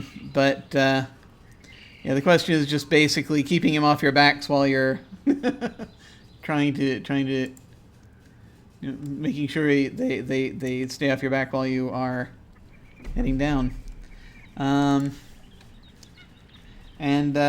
So these roughly. Well, this shows basically your numbers versus their numbers, and who you are and who you have access to. Just to make sure everything is clear, I showed all you folks your tokens here, and we're not really using tokens in the BattleNet sense so much as we're just to so that we have an idea of what we're doing. This one is Chav. This one here is the captain. This is your lookout. Faith. This is Hensley. This is Cutter. This is Clyde. And these other three are as yet unnamed sailors. Down here we have Crimson Carlisle. We have Crimson Carlisle's mage and basically the rest of his crew that's left. Two of whom are more experienced than the others. I will hand the Atani my spyglass. Sorry, and saying tell him we should do a sweep for Carlisle from the air. Yeah. Right. I'll head up and see if I can get some good vantages on it.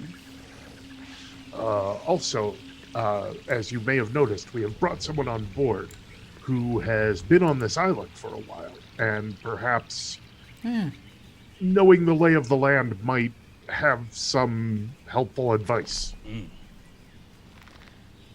And Chav sort of looks up like, yes, I could help you. I could help you find him. I've been all over these hills.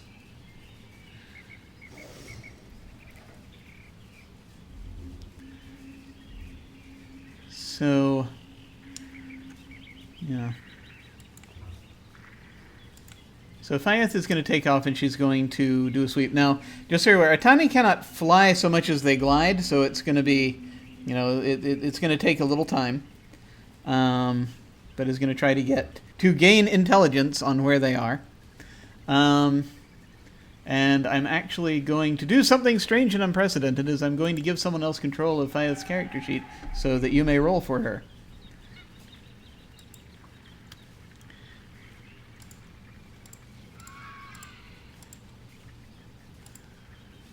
So Faith should now be visible under the reasonable.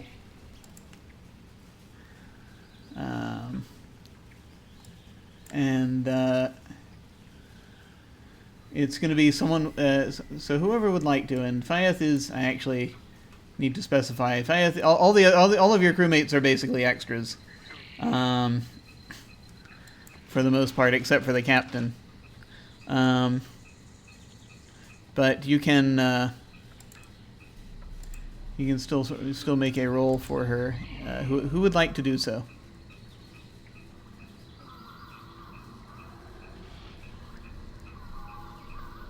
I got it. What would you like me to roll? So you're going to go in and roll notice. Notice. Oh, but this is her notice, not Maria's. Oh, she's Yes. even more notice heavy. She is, but she only gets the one die, unfortunately. But But It's she's It's a a one job. spyglass. okay. She's got a 5. She got a 5. So I'm going to make a stealth roll for Does Carlisle's people. spyglass give her any bonuses? Oh, Oh. yeah, I'm going to give her a +2, so that would be Yeah, that would bring it that's up a to a +2. 7. Which is not a raise, but Not a raise. still good. If you would like, now I am going to let, if you folks wish to, let me actually go back and grab them because I left them on the other page. If you folks wish to, you may spend bennies for these people. That is not normally allowed, but I'm going to allow it because of the strange way that this is working. If you so desire. But that's going to be a 7. I am going to roll versus the stealth of Carlisle's basically least stealthy.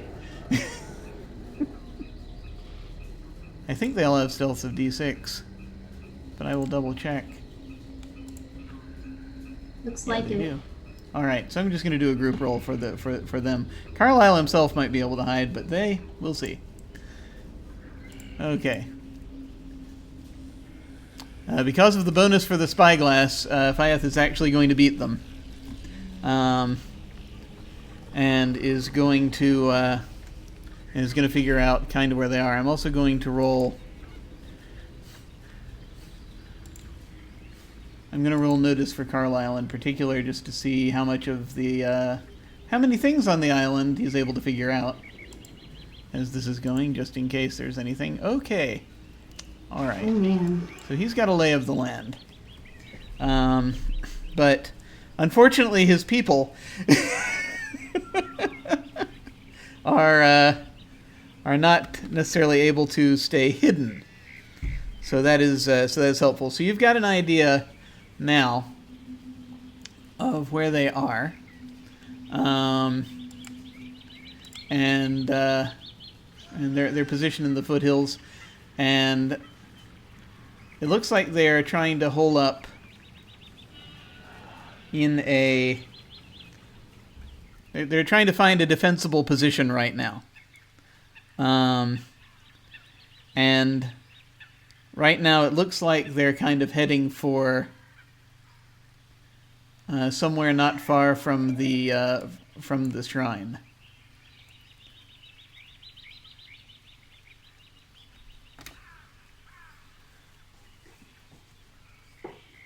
But still within the Perhaps foothills, so not like right up to it. there is some way we could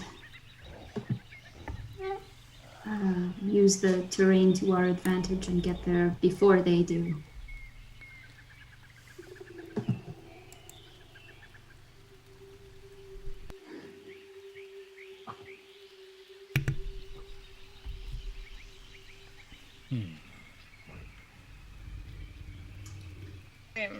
And then climb up the hill from the That's opposite true. direction.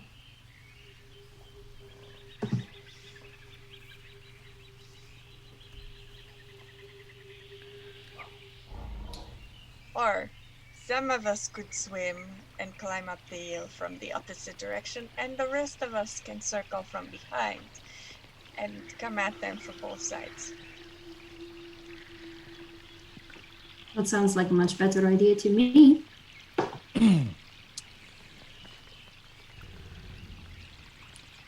Preferably, I would not be on the side that requires shooting so much.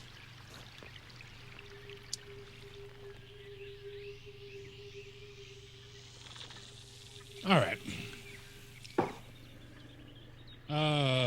Faith, I got an idea. Well, I like this whole circling in on them thing, too.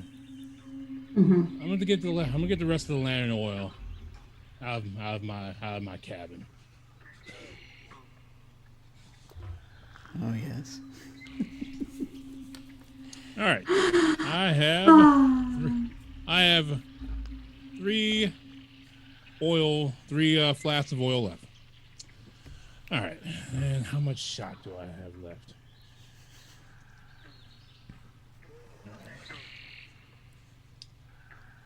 I'm thinking when we let them get there, we try to surround them, pincer them in. We let Faith fly over and douse them. If any of them have any flintlocks on them, they just might catch after they're doused.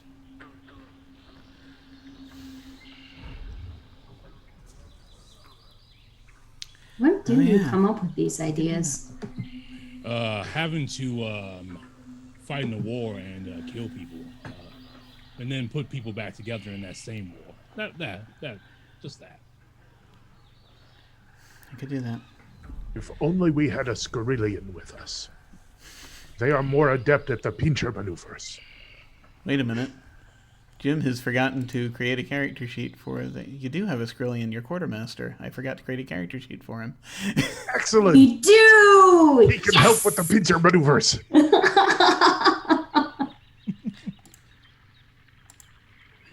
I have a character sheet. Wait, I have a generic Skrillion. We'll use that. I completely forgot. There were so many in the first in the first of the 3-part arc. Yeah. So yeah, Krothos. Krothos is with you, and.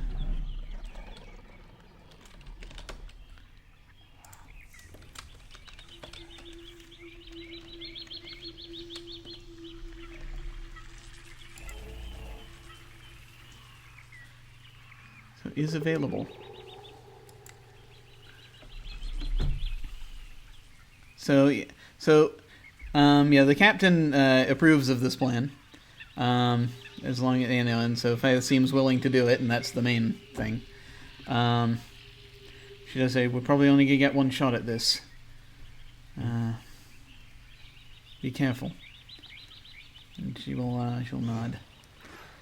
So, the plan is, just so I'm clear, you want Faith to fly over and drop the oil on them.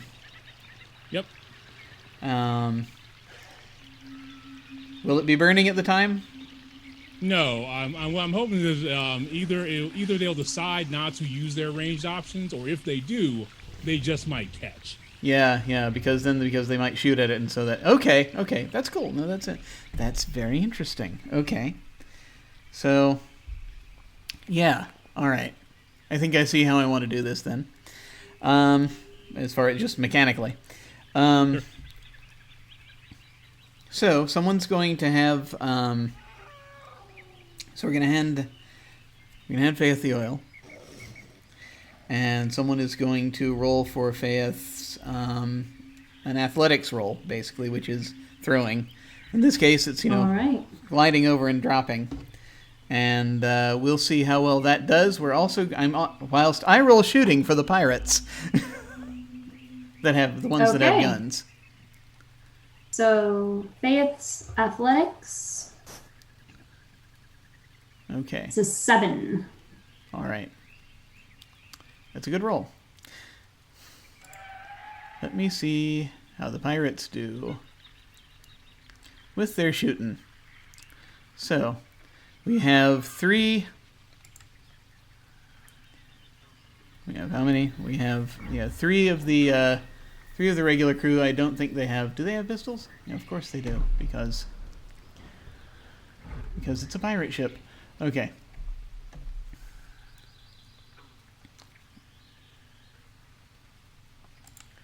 We're gonna roll shooting. And actually, I'll tell you what. I'm going to let you folks choose whether or not I... so here's the deal. So I could either do this... I could roll individually for each pirate, or I could do group rolls for the multiple pirates. Now, if I roll individually, then that means... if I do a group roll, then that means that there's a single roll that's treated kind of like a wild card roll. But so there's a chance they might shoot Faith down, but at the same time, it's only one roll.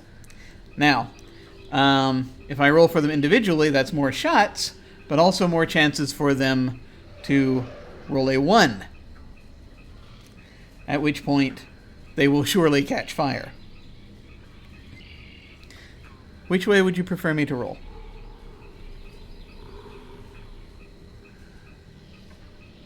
Super worth it. I think multiple rolls would be fun. More I'm randomness. intrigued by the let's see if they will surely catch fire part of the plan. So Where he was. All right. So I'm making 3 shooting rolls for the for the younger pirates. I'm going to start at the bottom of the food chain and go and ascend with these rolls. So here we go. First 3 rolls. That's a 1. That's a 3. That's a 2. So none of them hit. And one of them is definitely catching fire. oh dear. Let's see. Let me go to the veterans. There are 2 veterans who are also extras, whom I've also made extras. They have a little better shooting.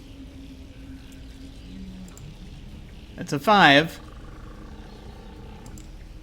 And that's another 5. So neither of them are going to catch fire. A 4 is technically a hit as they're going over, but at the same time, I think if we're abstracting this, there's a chance. Well, but we'll see. We'll deal with that momentarily. All right. As I'm moving up. So 2 potential hits.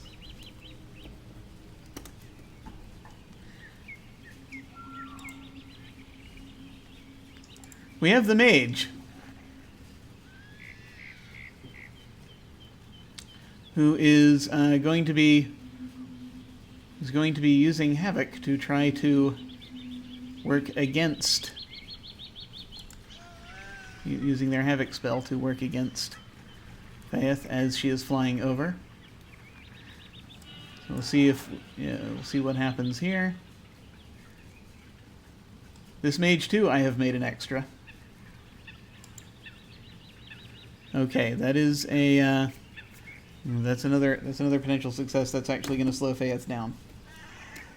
As you see this gust of wind coming up from below, that's giving Faith some trouble.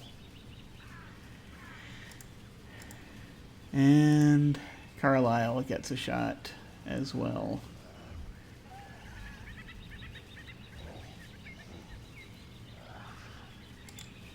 Carlisle is a wild card, but misses.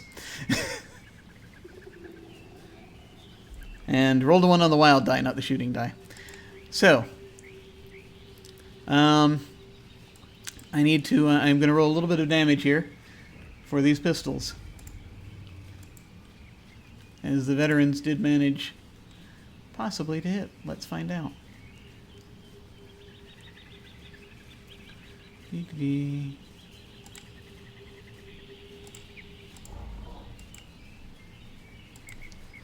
That's veteran number 1. That's 7. Ooh. And so, well, we do these one at a time. So 7 damage versus who's got Faith open right now? Does anyone see what I've got her. What her toughness is? Okay, Her so that's toughness is 5. Yeah, okay, so that's gonna shake her. And All right. let me roll the other one's damage.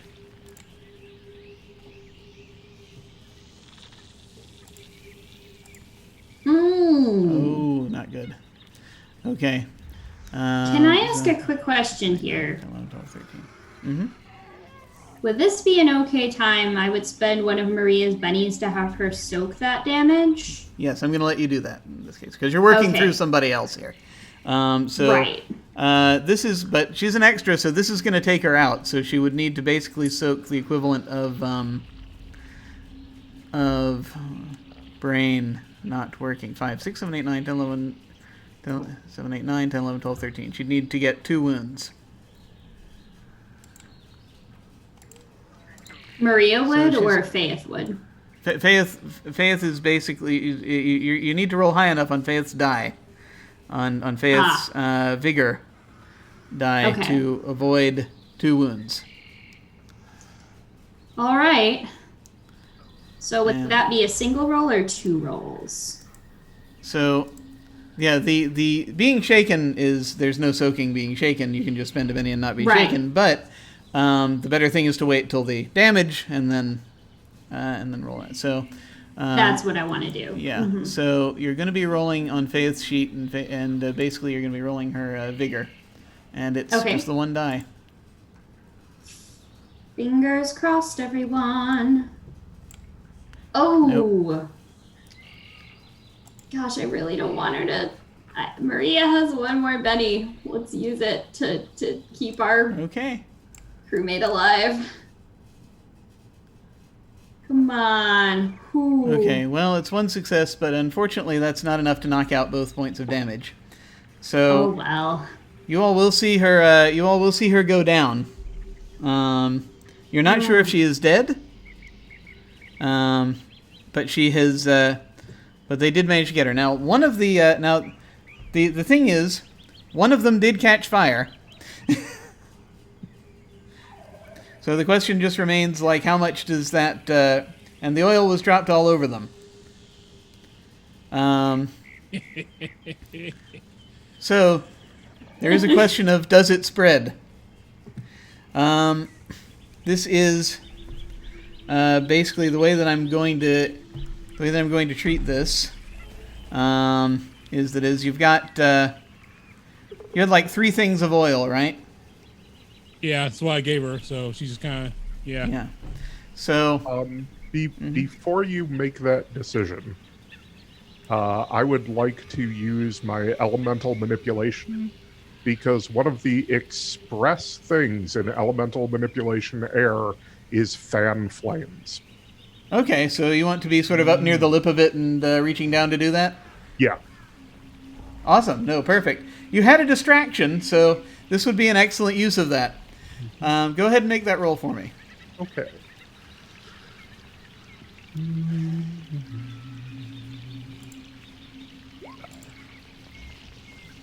I will use a Benny to reroll that. Righto.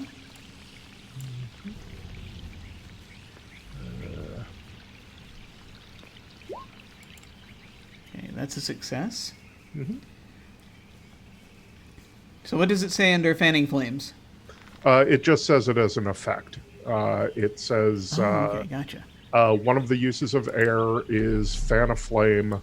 If you need details, it says the power acts as if it had a d6 strength. So I don't know what you Gotcha. use that for.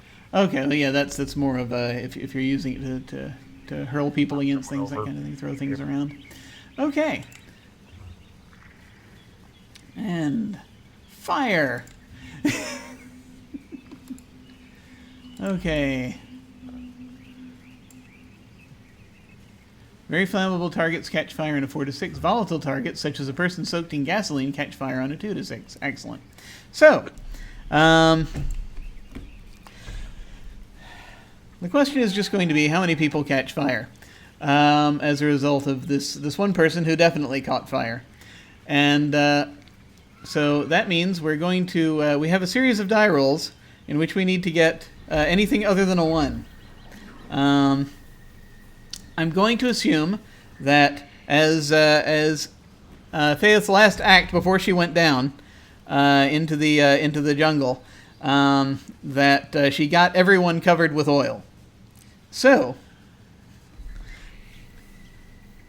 let us go ahead then and see. Basically, we're going to roll for each person to see if they catch fire.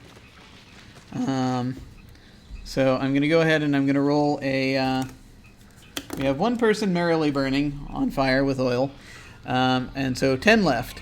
I'm going to go ahead and roll individually for each one, once again. But I think I can actually... Yeah, well, I'm going to do it but I can do it by groups. I'm just going to basically look at the dice to see what we have. So, one of the, so it's one of the, let me go ahead and mark this fellow. One of these is on fire. Wait. Let me see if I can just grab a token real quick. There we go. There. That one's on fire. And,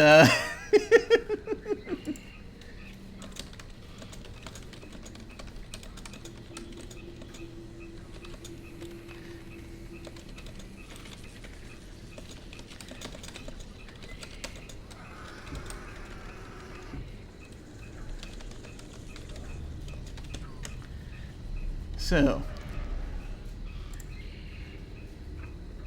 I'm gonna roll 2d6 and see if any of those are ones.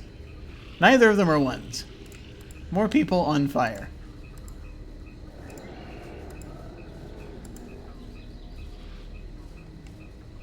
I will not roll 2d more 6.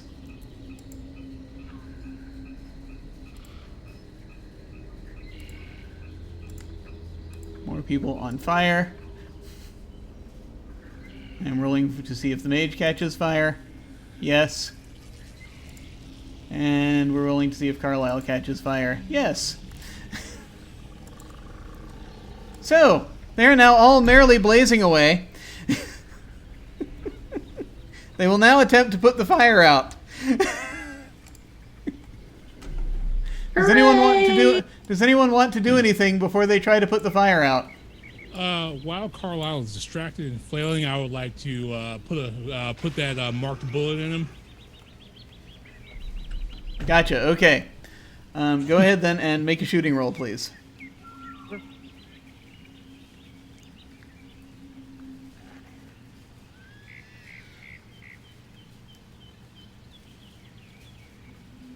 Now they did pick a place that was fairly well defensible, but let's see what you get here. Oh, you got a raise, yeah. Okay. Yeah, that's you're gonna hit. You're gonna hit with and you're gonna get extra damage. So go ahead and roll your the damage for shooting.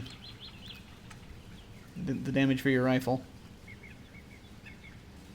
So you get the extra d6, the bonus damage here. So that's 20. Wow. Okay. So, yeah, you get him. That's going to, that's probably going to take care of a lot of them. All right.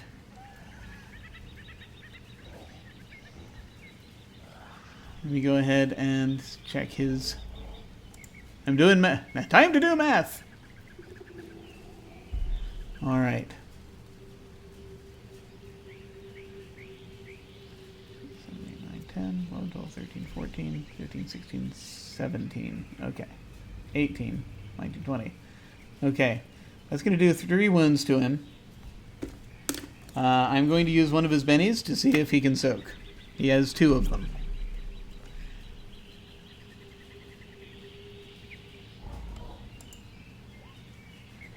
That'll knock down 1 of them. I gotta decide if I want to re-roll.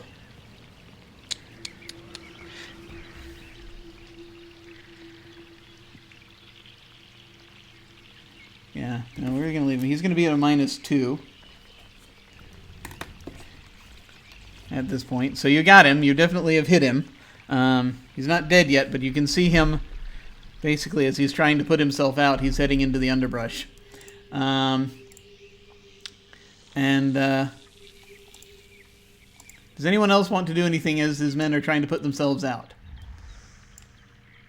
I would like to shoot my crossbow. From a garbage disposal. Okay, who do you want to shoot at? Carlisle's almost dead, so I'd like to I guess shoot at anybody else who looks like they're gonna try to put themselves out. Well, that would be all of them. So you've got a mage, you've got 2 veterans, and you've got 3. The mage. Okay, yeah, absolutely. Go ahead and make your shooting roll.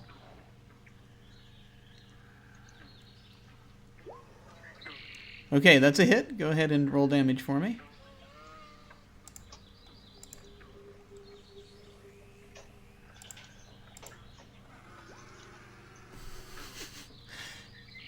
That's 13 damage. Let's see. Yep, the mage goes down. Nice. They are no longer with us. Their corpse is now burning merrily. I think Maria just looks at the rapier that she's holding in her hand and then just looks at the 2 now fallen captain and mage, their smoldering, charred corpses, and it's just like, I have really got to move into this century, haven't I? Well, you haven't seen that. Well, let me actually find out if Carlisle puts himself out or not. That's going to be kind of important. Oh, fair. The others, we'll see. Athletics roll to put out a fire. Okay. And granted, this is probably going to be more difficult because, oil. But this is not his first rodeo. Is it his first rodeo on fire? It could be. So, you never know what might happen at a rodeo. It's true. That's true. I don't even know if rodeos exist yet. They might. Maybe in Spain. Let's see.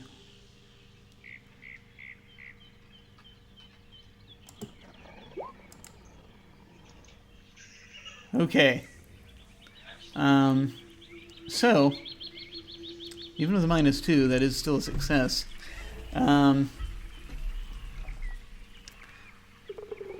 He has. You don't see him burning anymore, but you can't see where he is. You see him slip into the undergrowth, into the underbrush. And I don't know why I attempted. Oh no, we're not worrying about that. Sorry, I accidentally ignore that. I was trying to type something in somewhere. Wounds 2. There we go. All right. Is it possible to follow after him stealthily in the underbrush? You can attempt to find him. I'm going to go ahead and let me just quickly do athletics rolls for everyone else to see if they put themselves out. Because I want to know what the status of his men are. What the status of his... Yeah. Scared, I would hope. They probably are. And I got to check their athletics. Okay, so... Let's see. No. No. No! That takes care of them.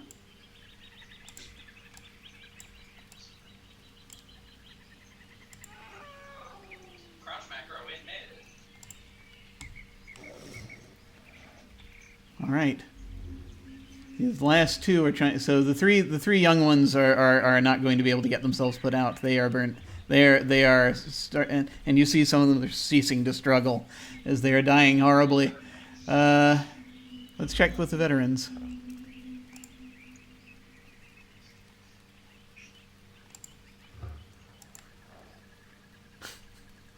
Nope. Oh. Oh no. They too are no longer with us as you see them all struggle. Carlisle is now alone on the island, wandering through the underbrush, trying to hide. Now, Maria, you had said you would like to try to follow him. Is that correct? Yes. All It right. does feel like adding insult to injury, but he is the big one that we can't let him get away somehow, so I would. All right. Yeah, I mean, I also would like to follow. Those of you who are following. Same. Okay. So those of you who are hunting.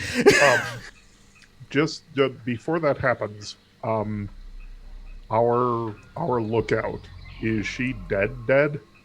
Yeah, I actually. I think scratch so. that. Scratch that. I would go check the lookout first. Ah, you're going to look for the lookout. Okay, that's Yeah. that may be a different I thought story. that she collapsed elsewhere beyond where we could see. Immediately, yeah, she's not in your current line of sight. She's somewhere in the jungle. Oh, okay. Then go after her. Yeah, she is somewhere in the hills. I'm going to go ahead and bring us back to the shot of the island. So you are searching through the hills, looking for. So who is looking for? So quick question: Is anyone still hunting after Carlisle, or is everyone looking for Fyeth? I would say go find Carlisle. I'll go look for Fyeth. Because I'm gonna go Dr. Stone after. feels responsible. Because he said it's the plan. So I'm gonna go after Carlisle. All right. I'll follow behind Marcel just for some sword backup, I guess. I kind of look at Maria like, have you ever fired one of these things at all? I don't need to. Just brandishes the sword a bit. Although today I might have to learn. I'm gonna go with the doctor just to keep him safe, just in case. Okay. So just so we're clear, Elijah and Kistris are going after Fyeth.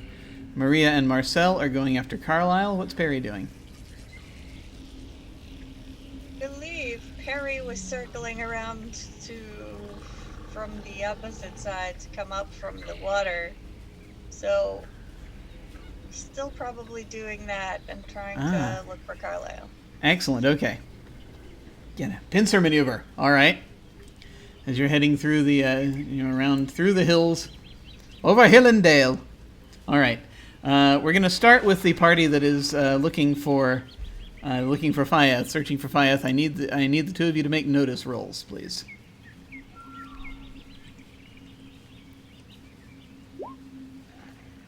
Okay. Elijah got a raise. And Kistris also was successful, so you are going to find her. Before I tell you what happens, let me check something real quick, though. Because I'm now going to need Perry and Marcel and Maria to make notice rolls as they are searching for Carlisle. And this will be opposed.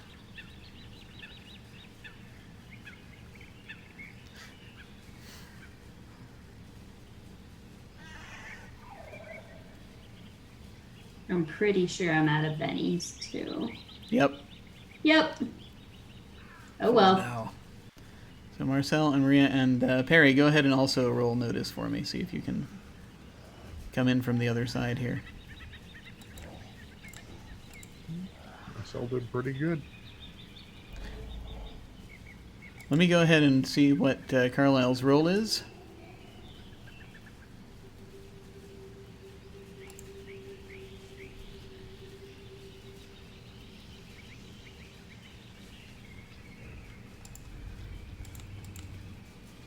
Okay, he is going to use his last remaining Benny to try to continue hiding. He did a little better, but perhaps not quite good enough. My question is, Perry, do you want to use a Benny as well, or no? I got 3 left, and this is kind of the final battle, so I might as well. Yeah. Sure.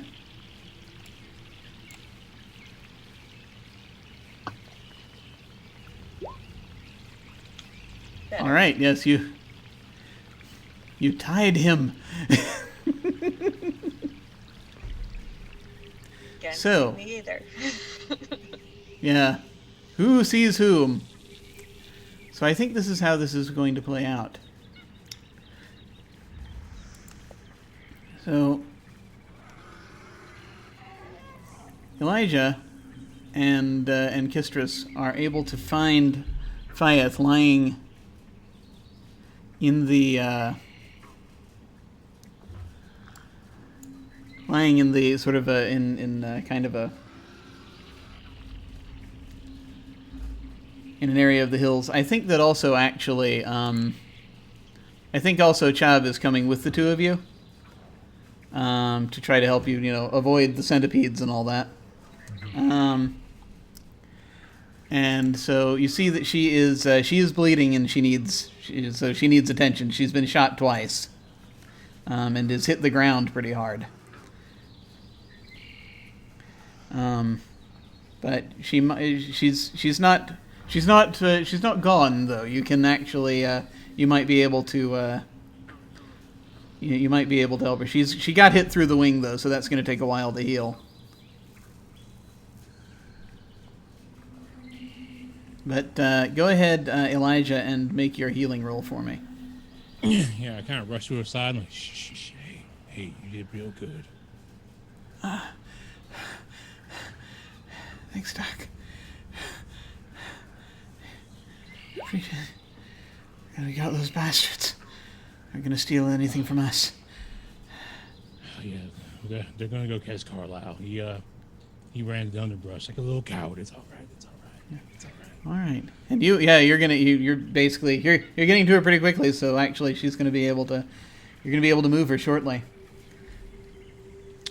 So the other three, Marcel and Maria, you're sort of stalking him through the undergrowth. And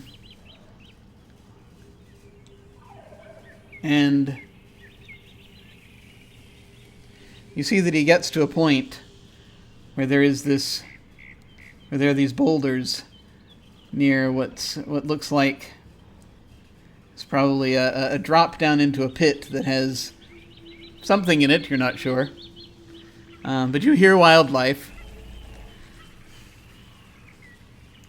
and he's about to try to get over the pit to put it between you and him. When at that point Perry is going to come in from the other side. Nice. Perry is on the other side of the pit, and he's like, and he sits down on the rock. You see him, and as you're approaching, he's like, and he takes out his handkerchief and he just raises his hands.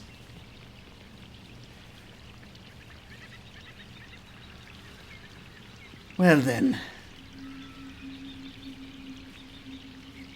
A good man knows when he's beat. I request a parley.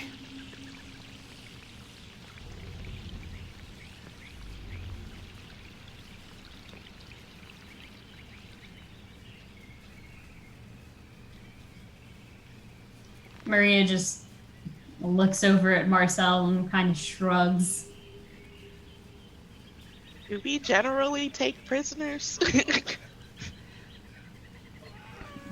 Well, We generally just steal the stuff off of people that have already died or whose ships have already sunk.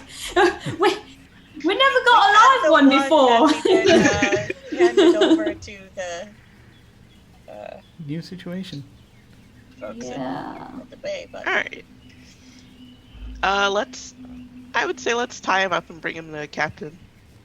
Yeah, sounds about right. Let's tie him up. Okay. So We'll put his hands behind him Yes. and then have like a little rope thing to hold on to him so that he doesn't decide to pull the old pocket knife up a shirt sleeve kind of thing and run away and be like, ha-ha! So, thingies, and you tie him up. He submits to you. You take his weapons, and you tie him up, and you bring him back to the lake.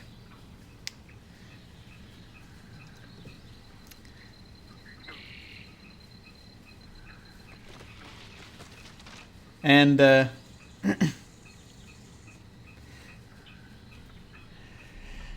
as you are bringing him aboard,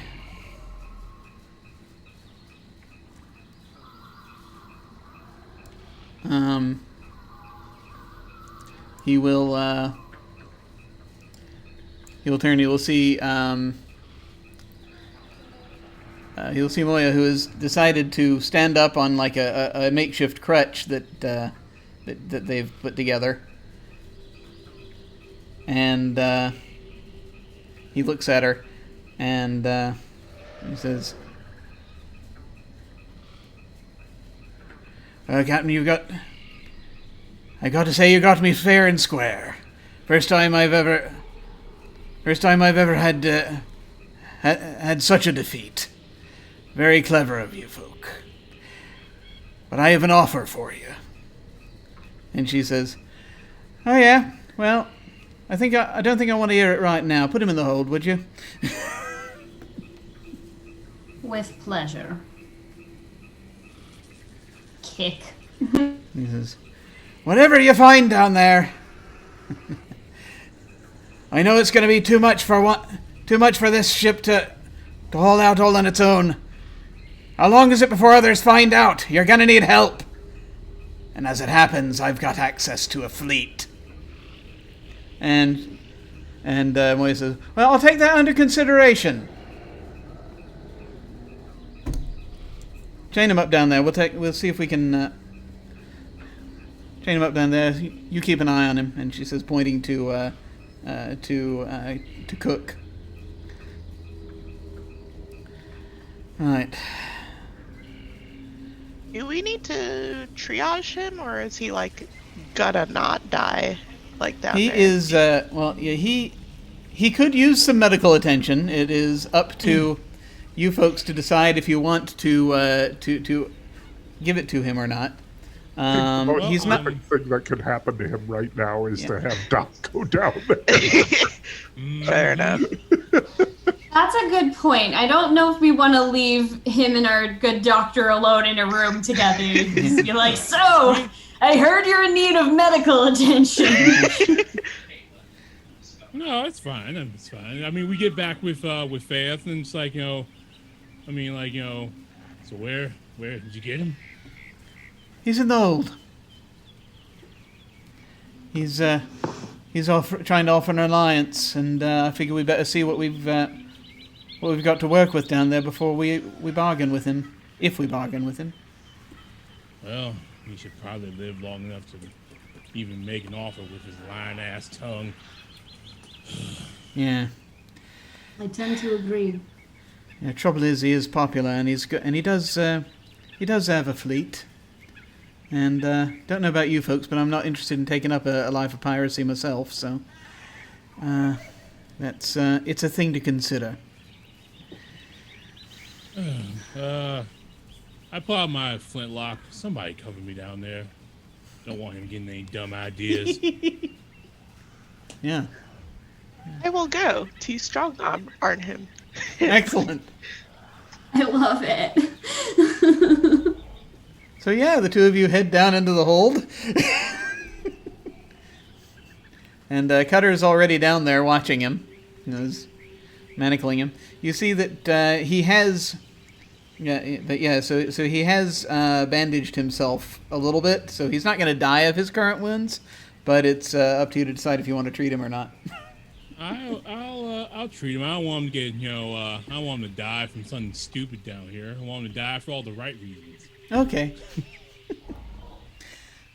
So yeah, basically you can roll healing -2 because he has 2 injuries.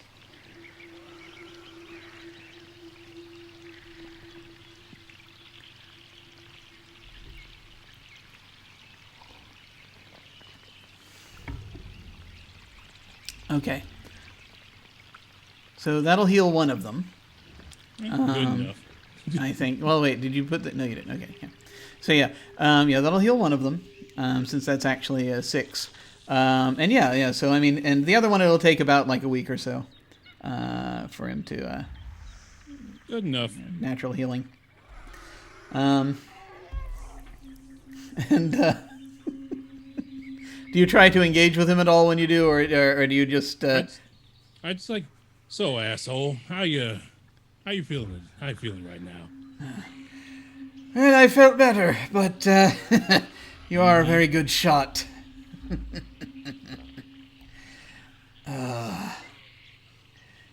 You know, they say... You know, there's whispers you saw the maiden. First of anyone in your crew. Before you came over here. Something special about you. Something special about this place. Well, if there's something special out there for me, I ain't got long to get it. And, you might not have long at all. Take care of yourself, Carlisle. I always do. Down here, you understand? I don't have to come back down here, you understand? You get no trouble from me. Oh, good. Let's go, Marcel. Ain't got time for this fool. All right. So, you have an underground city to plunder, if you so desire. And as we are concluding, I will reveal its secrets to you as you go down and you look through, because presumably that is what you're about to do. Tell me, does everyone go and try to swim through the door? Is that what we're looking at? I stay as close to Perry as possible. Why Awesome. don't we tie a rope around Elijah and just tie him to Perry? Excellent. Something we haven't done before. Just like improvised scuba tethers. Nice. Nice. Yes. Okay. So, I'm not going to call for any rolls at this point, as we are entering the epilogue. But you find your way underwater. The door is still there. It is still open. That part did not change. You find yourselves going through and down and down and down and then back around and up again. And as your head breaks the surface, you're going to find yourselves, as these green, almost phosphorescent lights on lampposts come up, you find yourself at the heart of what seems to be a city.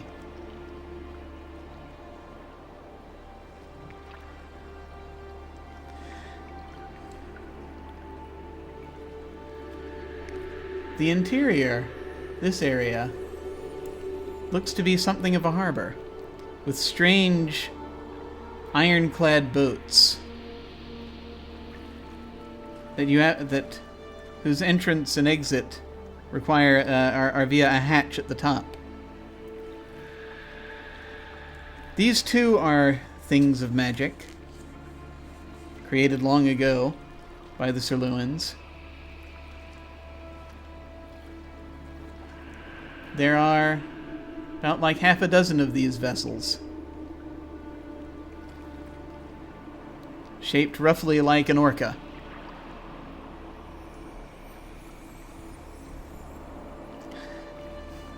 That operate through magic. This area out here, this ring, looked to once have been a marketplace. And so there were structures here that perhaps were temporary. But in and of themselves, now there's nothing really left to sell, no one left to sell to. You have these walkways that lead to the city walls. Actually, I need to come back and click on them properly. These walkways lead to the city walls. Around as you sort of look down, you do see, by the way, floating in this harbor, once again, you see your friend the lake monster, just sort of hanging out. As you go along one of these bridges, you see in between these areas of water, and there were rows within stone areas, little sort of stone impressions that you think possibly were once used to house plants. They perhaps used the water. Looked like it was cleaned and brought out here and processed to grow things.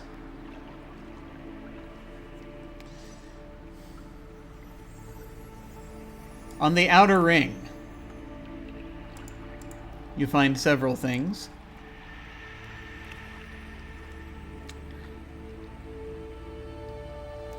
This was once a city, a vibrant city. It had a residential district. It had an area where rituals took place on the east side,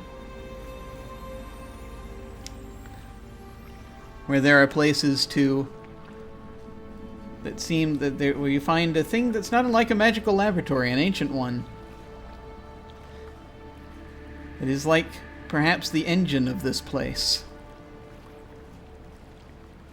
Hasn't been in use for a very long time.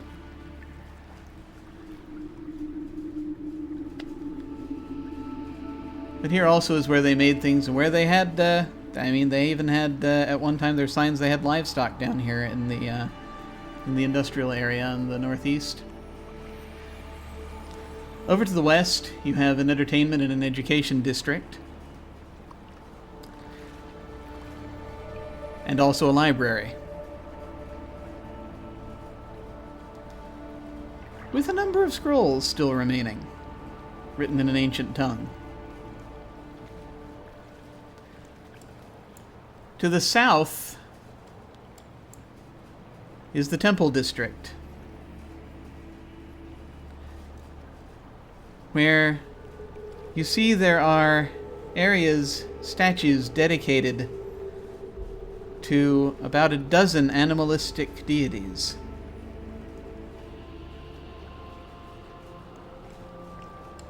It in some ways matches up with rumors that one has heard of the Ugak, but is so much more. There are a number of them.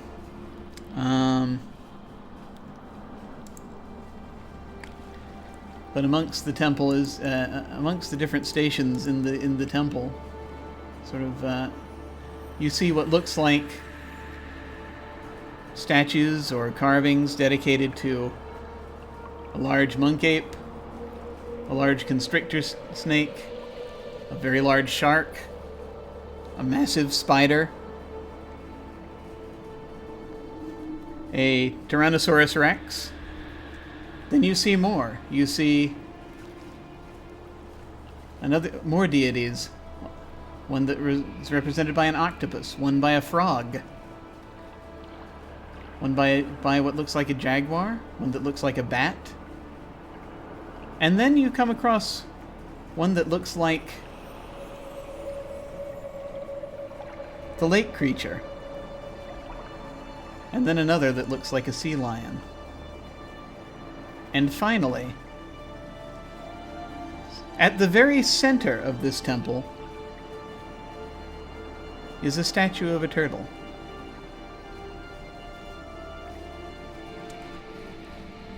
And carved in and under it is the same symbol you saw that opened up this place.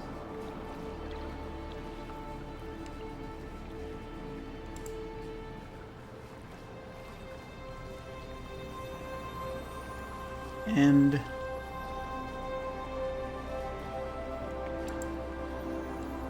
as Maria has been taking notes, and as you've sort of seen others, you kind of get the gist of some of the carvings some of what they suggest. And that is that the idea is that for some reason the message of this turtle is that they who rule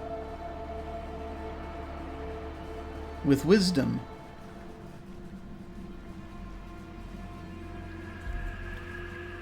shall ensure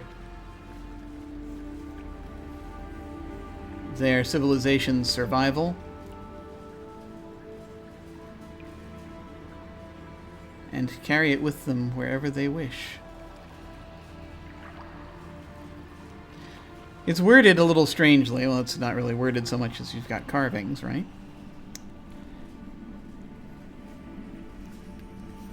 But you do find similar carvings on the north end in what looks like the, on the north end of this place, as you've taken time to...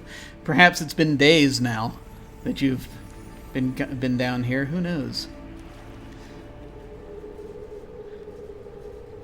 But in the district where the rulers of this place made their home, the palace, which is right up against... whose throne room is right up against the north wall, where once again you will find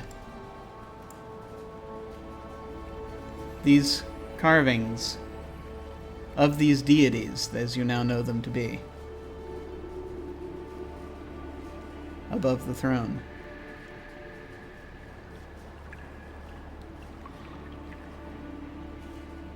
There is a wealth of knowledge here.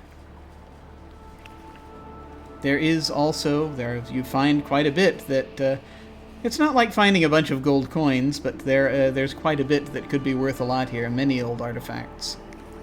So this is a pretty good haul, but I do ask if there's anything further that you want to search of this place.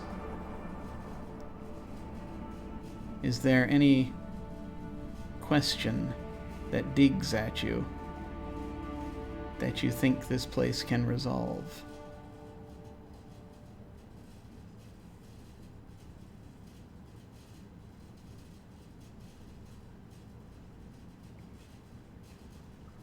I mean, everything's just so cool. Kistris literally, like, it's hard to drag him from one thing to the next because he becomes immediately attached to whatever is in front of him.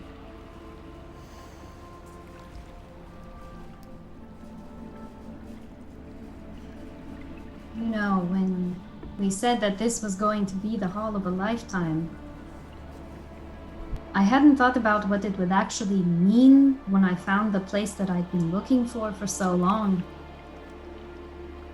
And I think, Captain, after the salvage operation is done and we've returned to Burgundy Bay,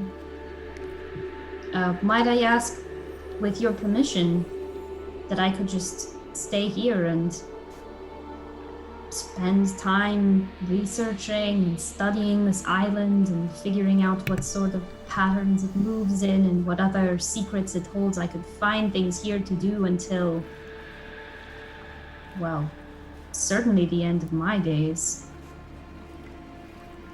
Well, I mean, it's your life. Are you sure? Is that what you want?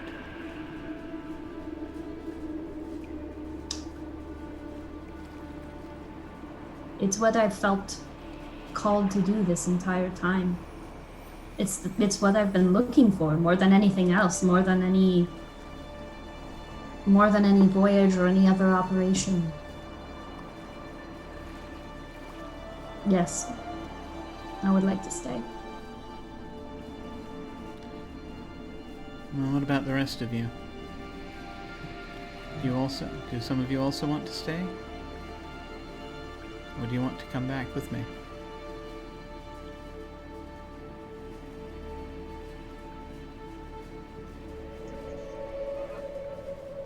I'm ready to go. I'm ready to give this first mate thing the honest try. You can tell Moya is very pleased by that. I don't know. This week, I never thought I was going to pick up that rifle again, and then it just... Something just came over me when I saw Carlisle chasing after the ship like that, and...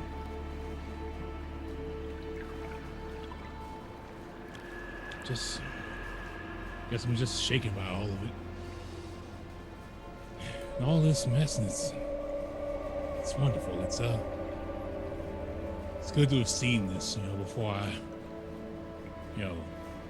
take a walk off the deck for good.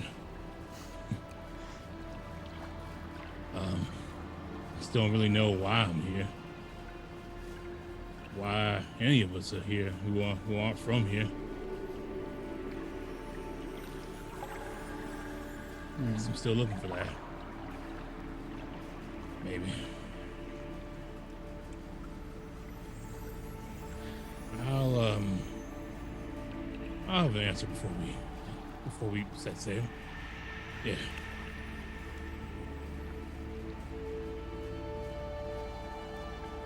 All right.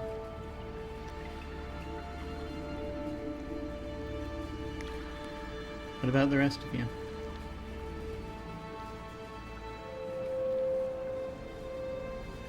I love this place.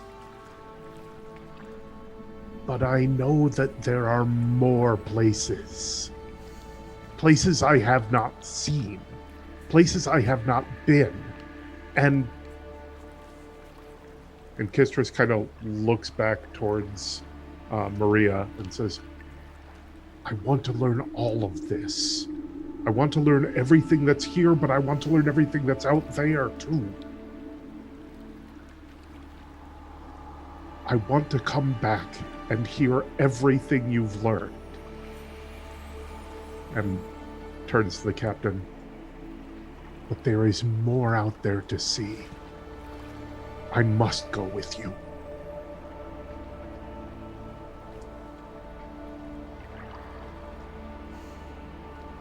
Of course.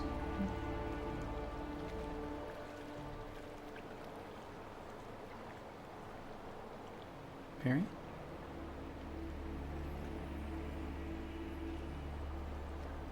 Finally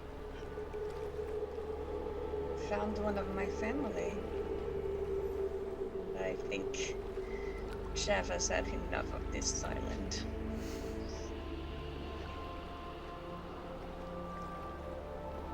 Very good. Oh. And also thank you, Raiders. We're getting ready to wrap things up here. Hello. Greetings to you. Hi, Mindy.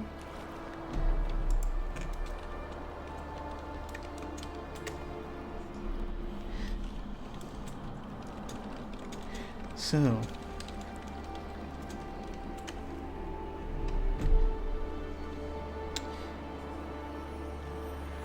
Kistris and Perry and Marcel most definitely are taking off. I think that if I interpreted what Elijah said, that they want to sort of delay a little bit, that Elijah wants to delay a little bit and sort of research a bit more, which is perfectly fine.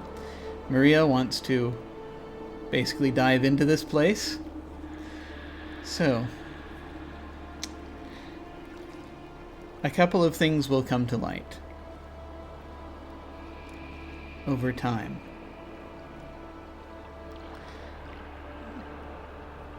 Elijah, you're able to eventually... There are some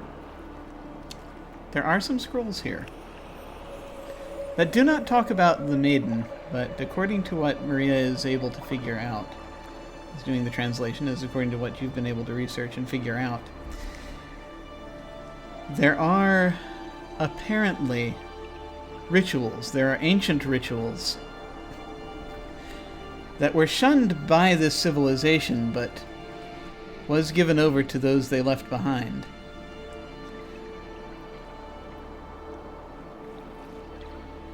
But ways to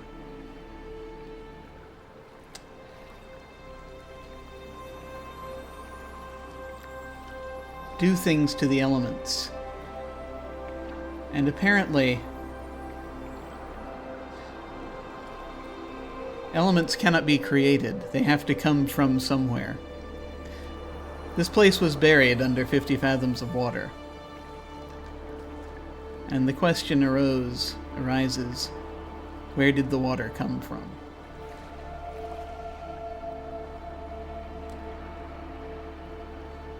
Rain by itself doesn't do that. Not on its own. Not quite the way it happened.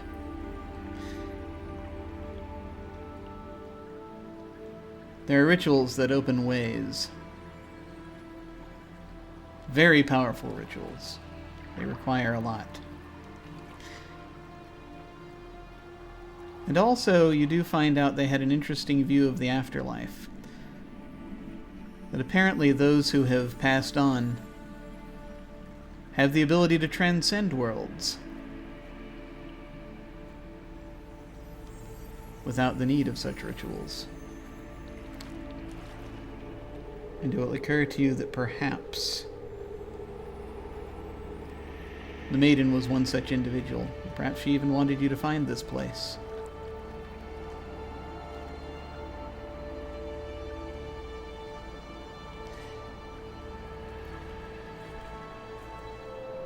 Maria, you spend a lot of time in this place, and as time goes on, trips are made back and forth. The situation with Carlisle is sorted out. They kind of don't want the Bay to fall into chaos, and Admiral Duckworth is still out there. So much though Captain MacIver hates to admit it, he is very useful. So an arrangement has to be made that needs to be sorted out to keep him away from the island, to find some way. And I think that in time, Maria, as being the one staying there, you find a solution. A rather, shall we say, interesting one.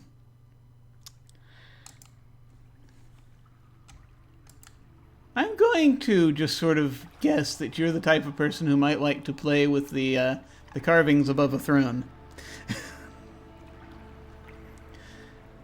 Yep.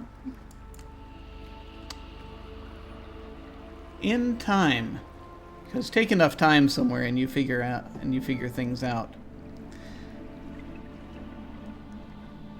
Perhaps this takes a year or more. Who knows? In time,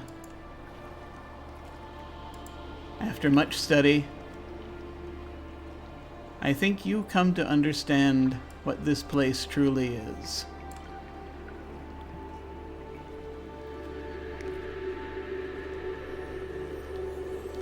And you find a passageway to its bridge.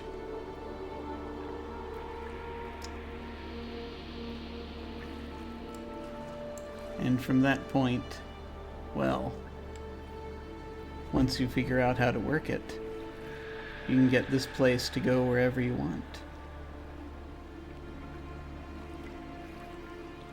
Wow. And out of anyone's hands you choose. Thank you all for playing 50 Fathoms.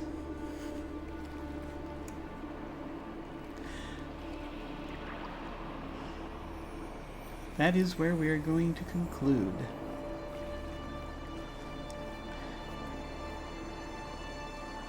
It's pretty awesome.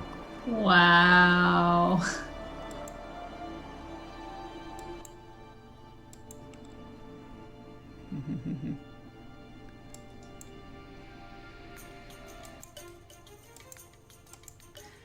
Well, folks, we have come to an end of this voyage, and I thank you all very much for taking it with me. I very much appreciate it. We're going to go ahead and go around and do our outros, and you can feel free to take as long as you like. to give any final impressions you had of this game and the session, what have you. And feel free to just plug anything you like, tell folks where they can find you, and just whatever you like. And we shall start with Anna. Oh, we're starting with me. Awesome.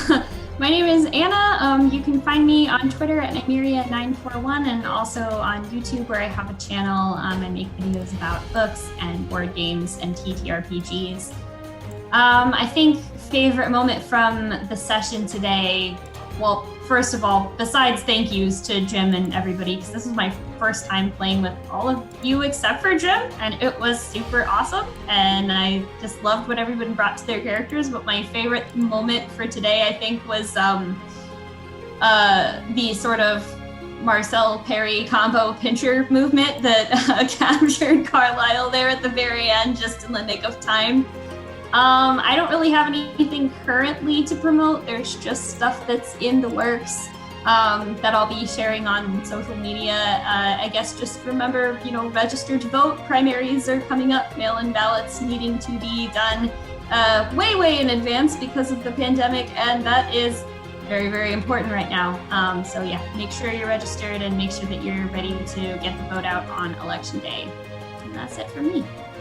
Absolutely. Thank you so much. Maria was a joy. It was really awesome. I am so glad that she got to find what she was searching for that whole time. That was awesome. Me too. And over to James. Hey. Love the game. If I'm gonna plug stuff for myself, if you look up James Silverstein on Amazon, you can look for my 2 novels, Necropolis and The Case of the Scarlet Starlet. Currently working on novel number 3 in the series. There's going to be 7. I love this game. I love swashbuckling games like you would not believe. I'm considering running one of my own in the near future. I loved Kistrus's interactions with pretty much everyone. It was weird playing someone that sort of over the top. My favorite moment this time was just suddenly realizing how much of a badass the Doctor was. Just the walk away from the explosion in slow motion level badass. And I guess my closing statement on this is all of you just find something in the world that will grab you by the face. That expression is going to live on forever. Awesome. Thank you so much for playing. I'm so pleased that someone came in playing a Kraken. It was glorious. I loved it. Kistrus was freaking awesome. Now that's a good idea, actually. I should put in a command about grabbing people by the face. Now over to Ernest. Hey, I'm Ernest. You can find me on Twitter at HoloInvective. I've got some things in the works. I also will be streaming on Monday on One Shot Onslaught's channel in Dungeons and Dreamers. There's the link right there for their channel. It's going to be my turn to DM. It's a round robin DM game, and it'll be my turn to DM this coming Monday. So if you want to come check it out, it'll be the Dreams of My Warforged, a thing that does not sleep. Will have its first dream. I've got some other things in the works right now, Black Lives Matter. Go vote. Go vote. And the game, I had a blast. It was I really liked the build up of everything, and kind of like seeing the way Jim kind of seeded the lore, and just kind of all building up to the end of this, and also being able to have, wait till session 4 to really just kind of turn on the dock, like, oh, well, something terrible happened. Time to go get the gun out the trunk. Time to go do that.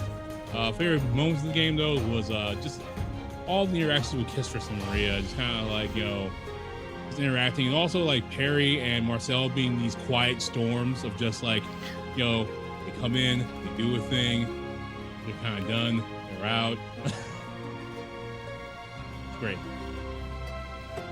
Brilliant. I loved Elijah so much.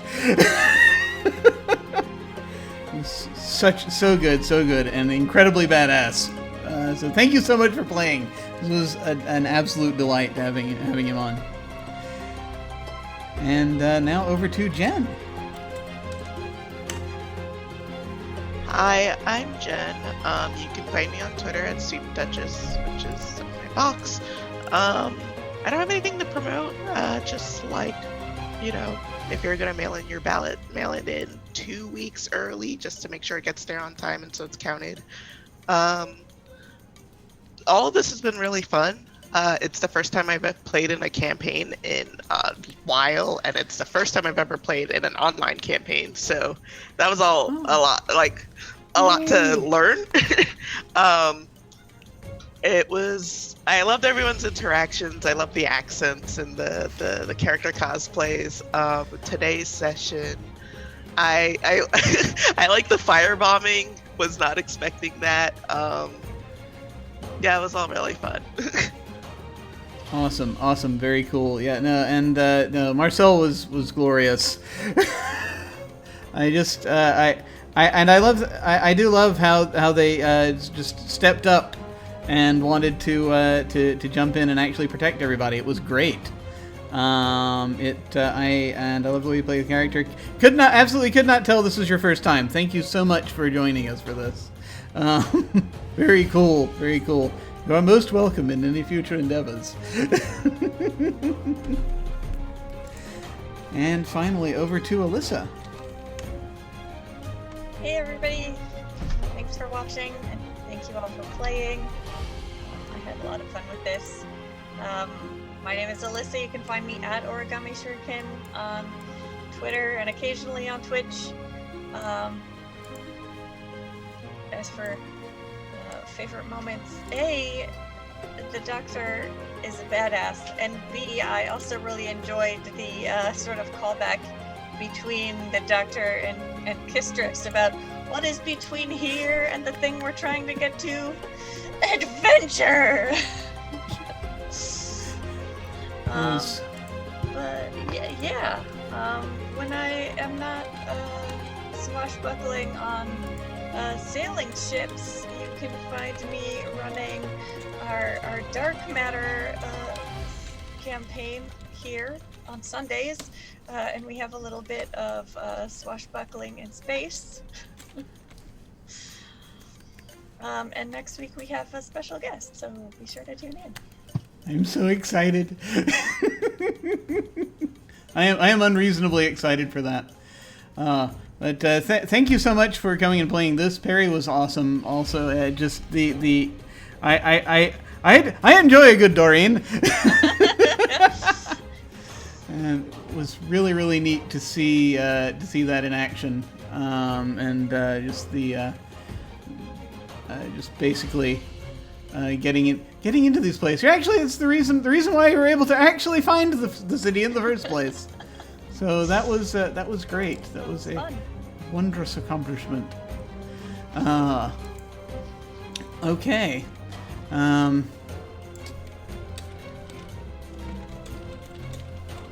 There. All right. I just wanted to make sure I typed the thing in properly. Before we go. There we go. All right. So, what remains? Well, as for me, once again, I'm Jim Ryan. I had always wanted to run 50 Fathoms for a bit longer than the one session we got, the one shot we got earlier, and so I'm very glad that to have done this, because I do enjoy the world quite a lot, and I enjoy the potential it has. I enjoy the ideas behind some of the just the ideas behind this type of setting, basically. And I don't think we see. I don't think we get to see often enough the sort of the more fantastical take with actual like fantasy races in a in a pirate themed setting, and so that's very cool. So that said, who am I? You can find me at OtherDoc on both Twitch and Twitter. My website is jimyesthatjim.com, where you can find my Geek Observation podcast and links to my various other podcasts, audio dramas, writings, and such. I have links down below to my website, Twitter, YouTube channel, some of my fiction and games I've been working on, along with links to game signups and applications to join our Discord. I will mention one last time that this channel is involved in a donation drive for the Bail Project until Thursday evening. We are Team Phyllis. Please go and check that out and help provide bail assistance to protesters. Also, please check out Campaign Zero, which is an organization dedicated to ending police violence. So, what's happening here? On this channel, another finale is coming up in 2 days! On Thursday night, we have the finale for The Sprawl. That is a cyberpunk game that is powered by the apocalypse, and I cannot wait to see what happens. We're on the last leg of our final mission, and so don't miss that. On Sunday night, next thing will be happening will be Sunday night. We have the aforementioned games, Dark Matter, being run by Alyssa, which is a wonderful, wonderful thing. Fantasy in space, it's glorious. And then Monday night, I'm going to be over on Salty Sweet Games playing in our fantasy/sci-fi campaign over there, Strange Invasion. And things are getting tense over there. in the character interactions, things are coming to a head. So very cool. Want to dive right back into that. So I'll be very happy when that happens on Monday. And that's it. That's it for right now. There will be another campaign coming up, which I'll have signups for. I just have to read through some things and figure it out and take my time. I'm taking my time right now, both for psychological and physical reasons, because I'm trying to actually do the taking care of yourself thing for a change. We'll see how that works. But when it happens, it will be Urban Shadows, probably. That is the next thing I want to get off my bucket list. I want to run a mini campaign of that, and we'll see. We will have signups for that at some point soon. But I just gotta get everything organized first. Yeah, no signups are running right now, but there will be more in the future. So, when we hit the end card, we're going to send a raid, let's see, over to Jess, Go JG. She is currently playing a puzzle stream, doing a late night puzzle stream, so we're going to go over there and say hi. Feel free to hang on if you are so inclined and say hi with us. That again will be when we hit the end card. In the meantime, folks, thank you all very much for watching. Take care, and I will see you all of a sudden. Farewell.